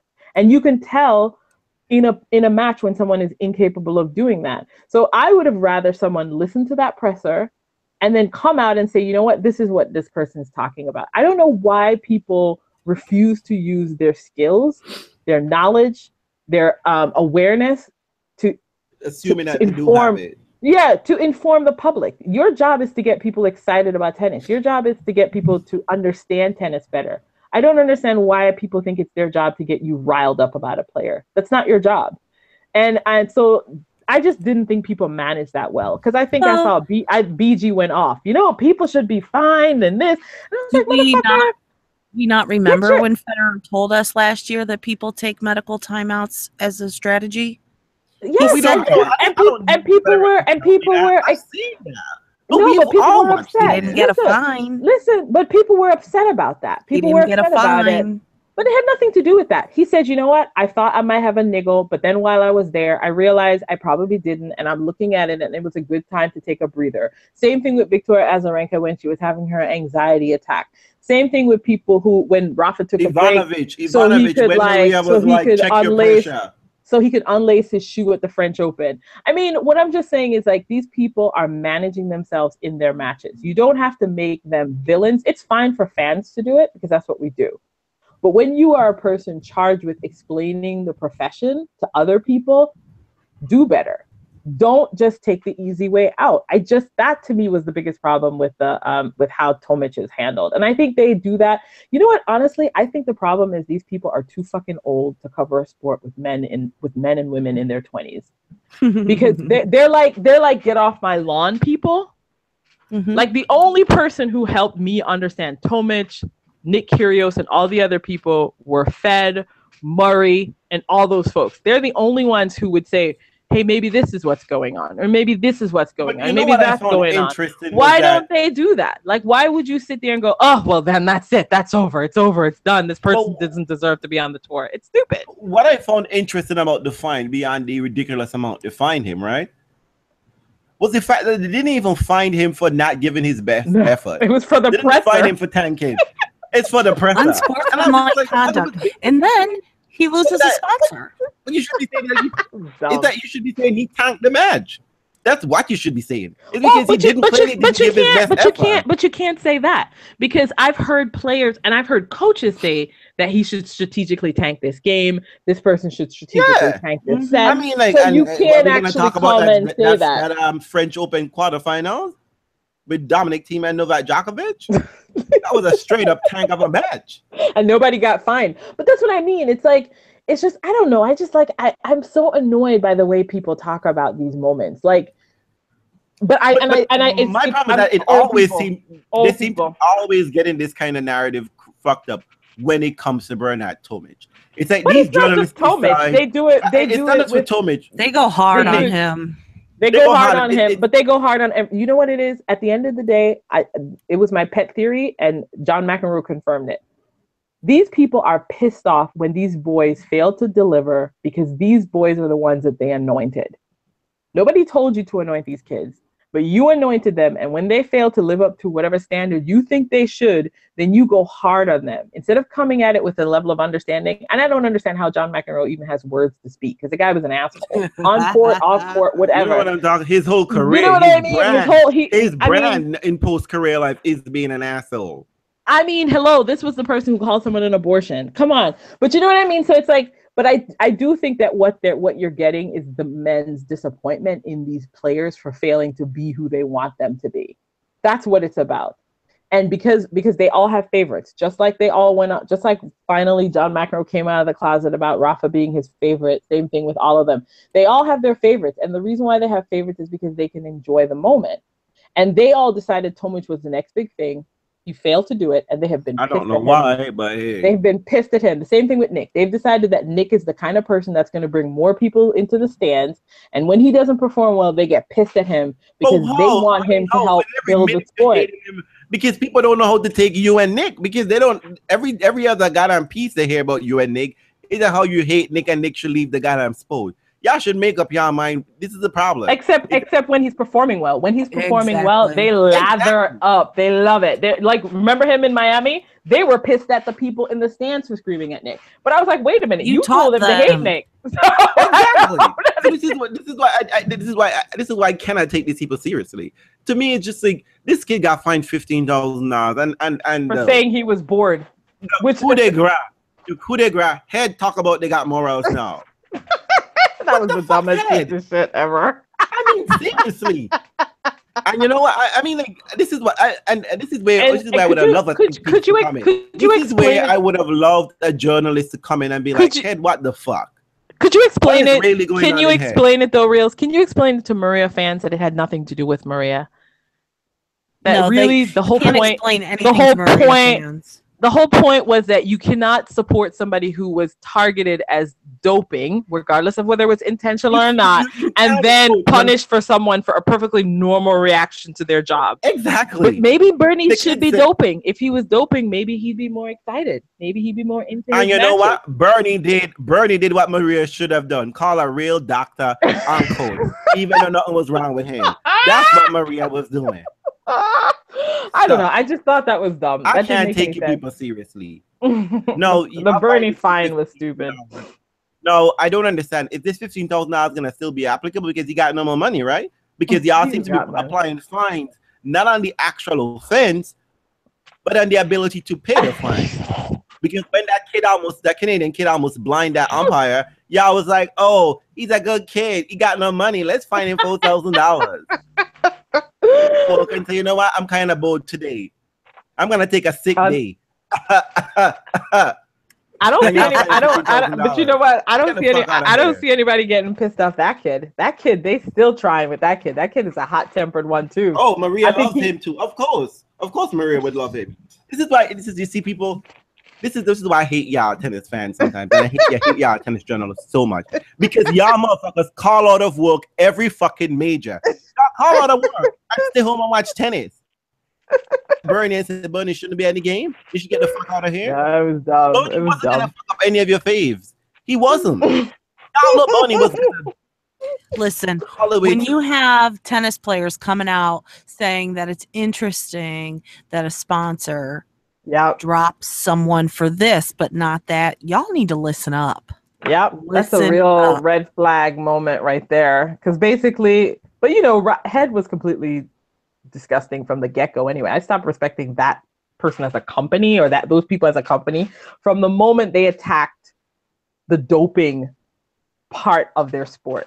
Like, whether you agreed or disagreed, at some point in time, they are trying to keep your sport clean. So I didn't get that. So I was like, all right, well, if you're going to sit around and say doping control is out of control, I don't know what I'm supposed to do about that. You're supposed to want your sport to be clean. You're bored at your job every single day and you call out sick. I have call out sick out of work to write my blog. I've called out sick just because, you know what? I can't stand these motherfuckers one more day in this week. I'm going to stay home, take a mental health day. I've called out of work because I'm ill. I'm calling out of work, you know what? I want to sit down home and watch Avatar: The Last Airbender. I've done that. Ain't nobody finding me. It's what happens. We're human. I go to work the next day and get my job done. No, this is the thing. Y'all cannot believe that Roger Federer, Novak, Rafa, all of the faves show up to work and give their all every single day. It's not true. It's not happening. Even when they're doping. A la Maria. It's just not happening. I mean, Bernie is an asshole. He is a complete asshole. But he doesn't deserve this. You know what? Let's be fair. When he does asshole-like things, yeah, give it to him. But this is ridiculous. Y'all have no moral grounds to stand on here. Just let it go. Well, Bullshit. moving on I'm calling to the other Aussie piece of work. Nick Kyrgios. Nick acting like a teenage boy. Woo! So exactly, Nick is a young man. Guess what, guys? Nick is single, like it or not. Yeah, he has a girlfriend. He's not married. That makes him officially single. When you check the box, when you have a girlfriend, you pick single. So you better stop that now, because you're not in a relationship. I told you be telling me. No, people are acting like. First of all, the optics, if you choose to look at him a certain way, didn't look so great. But you didn't really see anything. You didn't really see anything. Actually, we didn't see video footage. The optics is whatever picture they decided to give us, right? We don't know what happened before. But the pictures that you did see, you didn't see shit. You didn't see anything. You saw 3 people hanging out. He wasn't grabbing a boob. And you went ballistic. He wasn't ballistic. tonguing anybody. And you know what? I'm sorry. Did you talk to Nick Kyrgios yesterday and ask him if he even did have a girlfriend anymore? Yeah, Miss whatever her name is apparently deleted him from social media and got rid of their pictures. Okay, it's all speculation. But you know what? At the end of the day, it's none of your fucking business. It's not your business. If he wants to go out, he can go out. He's allowed to do that. Having a hip injury doesn't mean that you can't go out for drinks. It means you can't play tennis. But y'all don't have anything else to talk about. So you need something, right? Get the fuck over it. What the picture showed me was that Nick walking and Nick getting into a car. That's it. That was it. And Nick wasn't like doing a backflip. Nick Kyrgios couldn't play tennis, but he could go out dancing. He wasn't doing some crazy break dancing or some shit like that. Nick was walking and he got into a car with 2 women. Don't know how that. I think what probably happened was that he probably told Alia, babe, I'm going to bed right now. I got a headache. I don't know anything. And then you got this girl's dad talking about, I'm gonna get him. I'd like to whip one of those girls' dads. I'm gonna kick his ass. Which Nick dad? Kyrgios Like one of the girl. Yes, there was one of those girls on the date. But you know what's funny, right? What's hilarious about the whole thing was that the Daily Mail spread all the pictures, and then after the fact decided we went and talked to the girls after. Like, right? That should have been your first story. Do. I mean, your first red flag was that it was the Daily Mail, right? I mean, that was your first red flag. It was the Daily Mail. But beyond that, okay, let's be real. There's a very huge school of thought that says there is no such thing as bad publicity. Apparently, one of these girls is a player trying to do the damn thing. Nobody knew who she was before. They know who she is now. You better be grateful instead of talking about, oh, I'm gonna get him. He's out with my daughter and making her look bad. Bitch, nobody knew who your daughter was. Kidnap her. Nobody knew who the fuck she was. Call up Nick Kyrgios and say she was not under duress. So you better stop that. Say thank you. You should find out what daughter doing outside without your permission. That's what you should be talking about. I don't know why people cared. I think what I like was the assumption that the event preceded their relationship breakup or whatever. I was like, who knows? Are people tracking Nick's relationship? I didn't know what was going on. Listen, I thought it was a real wild thing. I was expecting more wild things from the boys on the ATP. I hope for more raucous coverage like that. I want, they're people in their 20s. None of these people are married. Do you know what? Have as much fun as you possibly can. Do what you want to do. Just don't hurt anybody. And let's just have fun with it. People need to stop pretending it's an old fogey sport. I am reading this book called The Long Shot by Craig Hodges. He used to play for the NBA. He won the Chicago Bulls 91, 92. And his wife doused him in gasoline and about to light it. That's some shit right there. Shit that the Daily Mail needs to talk about. Not somebody walking with 2 hot women. That's just It's What is dumb. that? I was like, what? Get in a car. He didn't even grab a boob. He didn't even try to finger them or nothing. He just walked up with two women. And that's nothing. That's friends. I mean, that's what I could not understand. Find something else to talk about. Come on now, people. And you know That what? would've been more fun. You ladies out there talking, and y'all know y'all would try to tap some of that Nick. Of course. Some of that Nick. Look, I see Nick up in the club. I am trying to get a dance. I am definitely trying to get a dance. He could be in a fucking wheelchair and fucking crutches. I am trying to get a dance. And you know what? Fuck it. I'm just even trying to walk next to Nick. I don't even give a shit because he's that. You know what Nick's problem is? Nick. Listen, what did I say Nick's problem is from day one? You talk too much, boo. As we all know, lots of people in the top 5 do the same damn thing. They just keep it on their wraps. Shut. You got to keep it on the wraps. You see, in moments like this, we got to go with what the great Goebbels said, which I never quote Goebbels, but Goebbels said some people play at being bad and some guys are bad, or some version of that. Nick and these other boys, they play bad boys, but the real bad boys are under your nose because. Thank you very much. Why is and Alia, girl, if you wanted to keep Nick nice and tight, you should go talk to some of the experienced ladies on the tour. You don't be seeing Federer getting into that mess. You don't be seeing Rafa getting into that mess. Shut up. You just need to keep it on the wraps. Girl.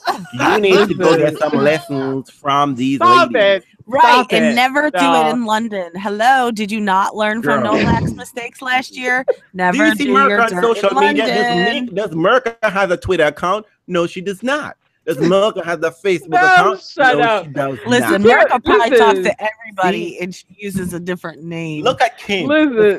Kim got a Facebook. No, you know what Kim does? When Kim got something to say, she say it from the stand. Okay? This is why Merck got something to say, you see it from the stand. Listen, it's not look, stop it. It's not his girlfriend. It's not his girlfriend's fault. Stop blaming the girlfriend. Okay, Reels, I need you to stop that. I'm gonna look, I'm just gonna put it out here. I'm just gonna quote the T.S. Madison to say, these new titty bitches, you young bucks and young gal, y'all did not invent the wheel. I need to go take some lessons and go a little old school. Okay? Y'all gotta understand how the system works. And gotta be in the system playing it. It ain't about love, boo-boo. It ain't always about love. Very few people are gonna make it through on love. Very, very few people. What are you going on about? You're a mess. Just saying. He doesn't even know. That means it's time to wrap it up. It's time for me to tell Reels to wrap it up, and we'll be done in about 10 minutes. That's how this works. What other news? I'm sure we're missing some big story. I know we're missing a big story, but Venus is no fault. And I hope well, but listen, you know what's so weird about it? When we heard the news story and we read it, even though the paper said she was at fault, they also explained that she had the right of way. Right, exactly. In the original made sense. In the original news report, I was like, well, how could she be judged at fault when she had the right of way? And now the video has come out. And like every single thing that's ever happened with the police, always wait for the video to come out because that's what you should do. You should wait for the police. You should wait for the video to come out. Yeah. The police have decided to do that. Whenever the video comes out, the statement always has to be altered. It always has to be altered. So let's always ask ourselves that's what I love about the police. The fact that they made this statement, two things bothered me. That you said she was at fault, but you didn't have actual evidence to say this. And you said she was responsible for killing someone, but you let her go home. I was like, I didn't charge her with anything. So that was also confusing from the get. That was what I was just like, you let her go home and she could go about with her life. Oh, you have to go to Wimbledon? I'm sorry. Please, go ahead. Oh, girl, yeah. We'll call you later. You know what? I mean, this topic was, this matter has been very, I mean, for me, I was very iffy about discussing it. And I'm a little bit taken aback by some of the people's discussion about what people as a result of the newfound evidence. Well, not the newfound evidence. When police decided to go do their job and locate the evidence, which was always there. You know, it's an accident. So God forbid you try to look around for witnesses and video footage, right? But, I mean, someone died nonetheless. And it's not okay for people to be, like, you know, bashing on the victim and the grieving widow in the matter. I mean, you don't say nasty thing because you don't know what is being whispered in her ear. And a lot of time when someone is dead around such a situation, when a celebrity, there's a lot of vultures that swoop in and trying to give them bad advice or whatever advice. So it's not okay. At the end of the day, someone is dead. It's fault or not her fault. Someone is dead, and we shouldn't be carrying on whatever the case may be. We're happy that Venus is not at fault here. But, you know, I'm actually worried about her and everybody is involved because she actually got hit. I'm surprised that she's walking around normal, and it's like that's what I was most surprised. What surprises me the most? All you judgmental motherfuckers asking why Venus is driving such an old car. Wait a minute, people are doing that? Really? Oh yeah, they are. I love it. I love that though. That is that's like epic. Thank you, Yvette. Yeah, the woman lost her husband. So, I mean, like, that to me seemed to be like, it's a very difficult time for everybody involved. And I mean, like, even and for Venus as well. I mean, like, to be involved in something, whether or not where someone died, to come outside and out of your vehicle, minding a business, and then be hit. And then that's a very difficult situation to go on and deal with situations. I mean, like, as usual, tennis handled it remarkably well. You know what I mean? And I mean, like, people remarkably well because Venus is saving her money. They need to learn that shit. Okay, we be spending our money on Maserati. As a fact, if she wasn't a Maserati, she would have been dead because the Maserati is very low. That was a car would have just jumped all over her. There's no way she would have survived that crash. But you know, thank you, Jehovah, for that CCTV. Oh my God, you tennis people are crazy. But I mean, you know what? And I'm happy. You know, one of these things, I mean, like, I have dealt with police and police accident report. I'm very happy that the video footage was there because I am telling you, when police take an accident report, they do a very fucked up and shoddy job. And even though they make a mistake, they usually make a mistake, they never correct these things. So that just goes to show that the accident report that was officially filed initially was completely wrong. And that matter would have stand in court. Do you think it was wrong? Because again, at the same time, they said she was fine to do what she did, but somehow she was also at fault. Like, you know what I really think? This is the truth. No, this is what I think. I think there was a typo in the article. You think? I'm serious. Yeah, I'm serious. Because when I read it from the first time, I said, this doesn't make sense. This doesn't make sense. None of it makes sense. If she was at fault and there was an accident like this and somebody had to, you know, go to the hospital because he died afterwards, whatever. She'd have been cited. They did make an announcement. There would have been the police made an announcement. This wasn't what the media reported. Wasn't their interpretation. They reported what the police said. Well, the police also said that. Because the police later said the police retracted their matter and said, like, though we said initially after reviewing the evidence, she's not at fault. In fact, she stopped because she avoided an accident of her own. She almost got into an accident before. So she got saved from 2 accidents. Well, I don't know. Just one accident. For me, it didn't make sense. And I was like, this just seems a little fishy. And I couldn't work out how it was supposed to happen in my head, given the details that we had and how she was hit, where her vehicle was hit, where the other car, you know, I mean, you know, right. It didn't make sense. It's very difficult. It didn't make sense at all. It didn't make sense. If somebody T-bones me and I didn't run a red light, how am I at fault? Like, when does that ever happen? Like, it just didn't add up. And I thought, I think Venus is probably fine here legally, and we'll have to wait and see. I mean, I never really put a lot of weight in it because, and maybe it's different because reels, you don't drive every day, so you don't think of it in that way.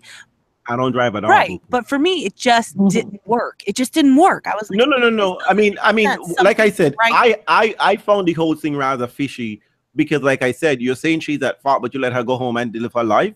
You didn't charge her with anything, and someone is dead. I mean, initially when no one was charged, when she wasn't charged, well, the guy was in the hospital. That's fine. But but after he died, they still let her go home and do about her business. I mean, to me, what was my own experience. The way that I saw it was if they really thought I know they get these things wrong. I thought if they really believed, even after the fact, that she was at fault and that someone died, she would have been charged with vehicular homicide. We see that all the time, and it didn't happen. So I thought, it's probably somebody made a mistake here. That's how I see But it. they were willing. I mean, like, without the video footage, they were willing to let that statement go out into the ether, weren't they? They were willing to say she's at fault, even though they had no real evidence to say she was at fault. Well, we know that police do this all the time. This isn't new. So that's what I thought was very problematic, and because it was gonna sell, right? Because I mean, it was gonna be a favorite of a narrative, right? Rich girl gets away with murder, right? Oh Lord, Because, are they going to do that? Really? I mean, clearly that was what they were going to do, right? Because why then say she's at fault and you had no real evidence to back this up and let her go about live her life? Yeah. You were gonna let the code of public opinion decimate her, and Well, everybody was ready to do try. that. Yeah, everyone was Oh, ready dear. to do that. Everyone was ready to do that. And what I was wasn't. crazy about the whole situation was that the police just basically had to just walk back around the corner to go out. Something they could have asked for right the same day. It just goes to show you. I mean, like, I'm telling you. I don't believe that they. I don't believe that they looked at that video when we looked at it. I mean, I think they probably looked at it right away, but they don't have to tell us. No, trust me. Knowing police, I'm thinking Venus lawyer probably said, where's the video for the footage around the area there? On Venus, Venus lawyers probably went and got the video first and then requested it with her. I mean, I don't want to go too far, but I mean, it's the same thing like when we found out is when they found out. I don't believe that for a second. It's almost the same thing like with James Blake's situation, where the police didn't even go look for the video for the situation. It was James Blake who went for the video. He went and looked for the video himself. So they're not interested in finding evidence or doing any real work at all. They were just like, black girl in a vehicle, people died, playing black girl, rich girl, she could pay for whatever it is. And it's probably made as an insurance type of decision, right? So that the family would get some sort of compensation and they could then go move forward and sue. These things happen all the time in America. All the time. And they'll still sue It's her. fucked up. Someone died. They're going to sue her. And it's really It's sad. going to happen. I'm happy that the matter should be resolved because there's video footage to show us what happened. It doesn't always work out in people's favor, video footage, right? But hey, let's, score one for video footage first time in a while now. If actual footage of something happening, and it vindicated the rights of the people. That's crazy. So we are pushing on our 2-hour mark, hey ladies, so we should be able to wrap it up. Yes, and Andre, you gotta go to bed. Any other news we missed? No. That's good. I mean, I was. What was nobody saying real? I don't know. Tony said the security. But for real, the security. What do you mean? I don't know. What do you mean, Tony? Slow to call what? Anyway, so tomorrow is Manic Monday, and we have all people remaining in the singles draw still playing. And I'm excited because the police. I mean, I'm getting there, and it's going to be fun, and I'm looking forward to seeing many matches. You have to be queued up for tickets. I don't have to queue because someone has been lovely. Oh. So I don't have to queue. I will tell you all about it, how it works out. But Bethanie Mattek-Sands, that is true. We do have to chat a little bit about Bethanie Mattek-Sands. I mean, like, We do. What do we have to say? Like, she decided to fuck up her knee and fuck up my draw at the same time. But I think it played rather. I mean, like, her injury made a big deal in America. In fact, if I'm not mistaken, I think Cristea Soriano got a point penalty because she crossed the line. Did they actually give her a point after? Yeah, I think so. She got Jesus. She got like penalized point because she went over. But we all know how this sort of works out, right? Because I mean, every court doesn't get a trainer. Trainer at a central base. I mean, God knows the trainer can't be outside any conditions as a player. No, come on, let's be 100 here because the trainers just won't be fit. But I think they got there really fast. I know people were like really pressed about it, but apparently it took about 3 minutes. But and they weren't going to rush and pick up her body, but they had to figure out what was going on with her before they're like, never move an injured person. This is what also and a trainer. There's something that happened. There's something that happened before her injury though that was interesting, and which is what there was a women's match. I don't think it was the same court. I don't have all the details, but I'll tell you what I know. There were two people playing, and they said the court conditions were bad, and that they, Kiki. huh? Kiki and Allison wrists. They said the court conditions were bad. And they tried to stop play. I think there was some element of that. And they were told, no, it's fine. But there were divots and whatever. And then boom, shortly after this, Bethanie Mattek-Sands goes down. I don't know what happened. I watched the video over and over and over. I'm not sure if her knee just gave out. It just looks like her knee collapsed. Did she slide? Honestly, Did she hit something? Did she? No. I don't know. I don't think so. I think she looked like her knees collapsed. Honest to goodness. She went up to do a perfectly regulation shot that she's done often. Right. There was no issue around the court. If there was going to be an issue, I would say maybe it was because she was up in the forecourt, which doesn't experience a lot of action. Right. But it actually, the grass is fresh and slippery there. Yeah. It actually looked like she didn't slip. It just looked like she stood there, did a cross step, and then her knees simply gave out. Like she just dropped. Like a sack of potatoes kind of thing. Yeah. To me, what was most intriguing and most crazy for me was the fact that people were clapping. She just screaming out in blood-curdling screams. Why people clapping? Were people clapping? People were clapping. Like this was a trick at a circus, and then she was gonna get up and do some miraculous ta-da and make a backflip or something. She was in pain. Screaming. Well, they didn't know. They've seen a lot of people fall on the ground and be extra. They didn't know for sure. Right? Because Serena wasn't sure either. This goes back to this goes back to Tomic, right? So he wasn't crazy and saying I call the trainer off for no reason. Because tennis fans who actually go to matches know this happens all the time. People call the trainer out and go down and then nothing happened. So maybe that's what it is. But I thought it was it was kind of crazy, but even Chris there was just like, oh my God. Like, I initially thought it was going to be like bones and blood sticking out. Yvette said it just popped out. She watched part of her live Facebook thing and her knee just popped out. Yeah, it popped out. Yeah, it just looked like it collapsed. Like it was like, I don't think it had anything specific to do with the court. And I don't know what people were talking about. I think the thing that made it really distressing was, I had a really sad thought though. I was thinking to myself after I saw the video that we should really have tennis fans watch these police videos when Black people get killed, because people were upset, really upset. And I was like, it's okay. She just had a knee issue. Listen, I was thinking, you want to know what I was thinking? This is the real tennis fan podcast. I hope Bethany girl, I hope you got good insurance, girl, because America ain't coming your ass. I'm thinking she's going to get every TUE she wants now. That's what I'm thinking. Fine. I think she'll be fine. You're a mess. What I thought was, I hope she didn't vote for Trump when Federer is slipping on the grass, then we'll know that something is wrong with the grass. Actually, no, Federer is actually pounding in grass on the court. Because even he's just like, this grass is kind of a little dodgy, people. Wimbledon needs to admit that they went to the cheap grass this year. Exactly. Wimbledon, y'all took some things out of the project side, okay? With y'all from the estate. Y'all got some guy from the estate. Brexit, the good grass leave it left. Y'all get y'all shit together. Even Federer, Jeff said Federer slipped. There was Federer's actually pounding some grass, like this shouldn't be here. But I think Federer was taking his time because he knows that's a $12,000 fine right there, you know, and that's gonna be Marco's wedding present. Y'all don't come for me, present right there. When they come from, listen, Bethany's fine. I don't really know if she needed to have a Facebook Live thing, but I'm happy people wanted that and needed it and got it. She likes to do that. She likes to do that. You know, and it was good. Remember those announcements she made, right? And she won't have one about that TUI, right? Oh my God. Hey, girl. All is forgiven when you have an injury. Move Bethany, on. why you're there laid up in bed? Why don't you just give back Venus a gold medal? Okay? Why don't oh my God, you're a mess. You're a mess. No, I'm happy. I'm happy she's fine. I'm happy Christina got through. Christina got through and she got herself some money. She lost. She didn't make good of the opportunity, bro. You know, Bethany fucked up my draw, and you know.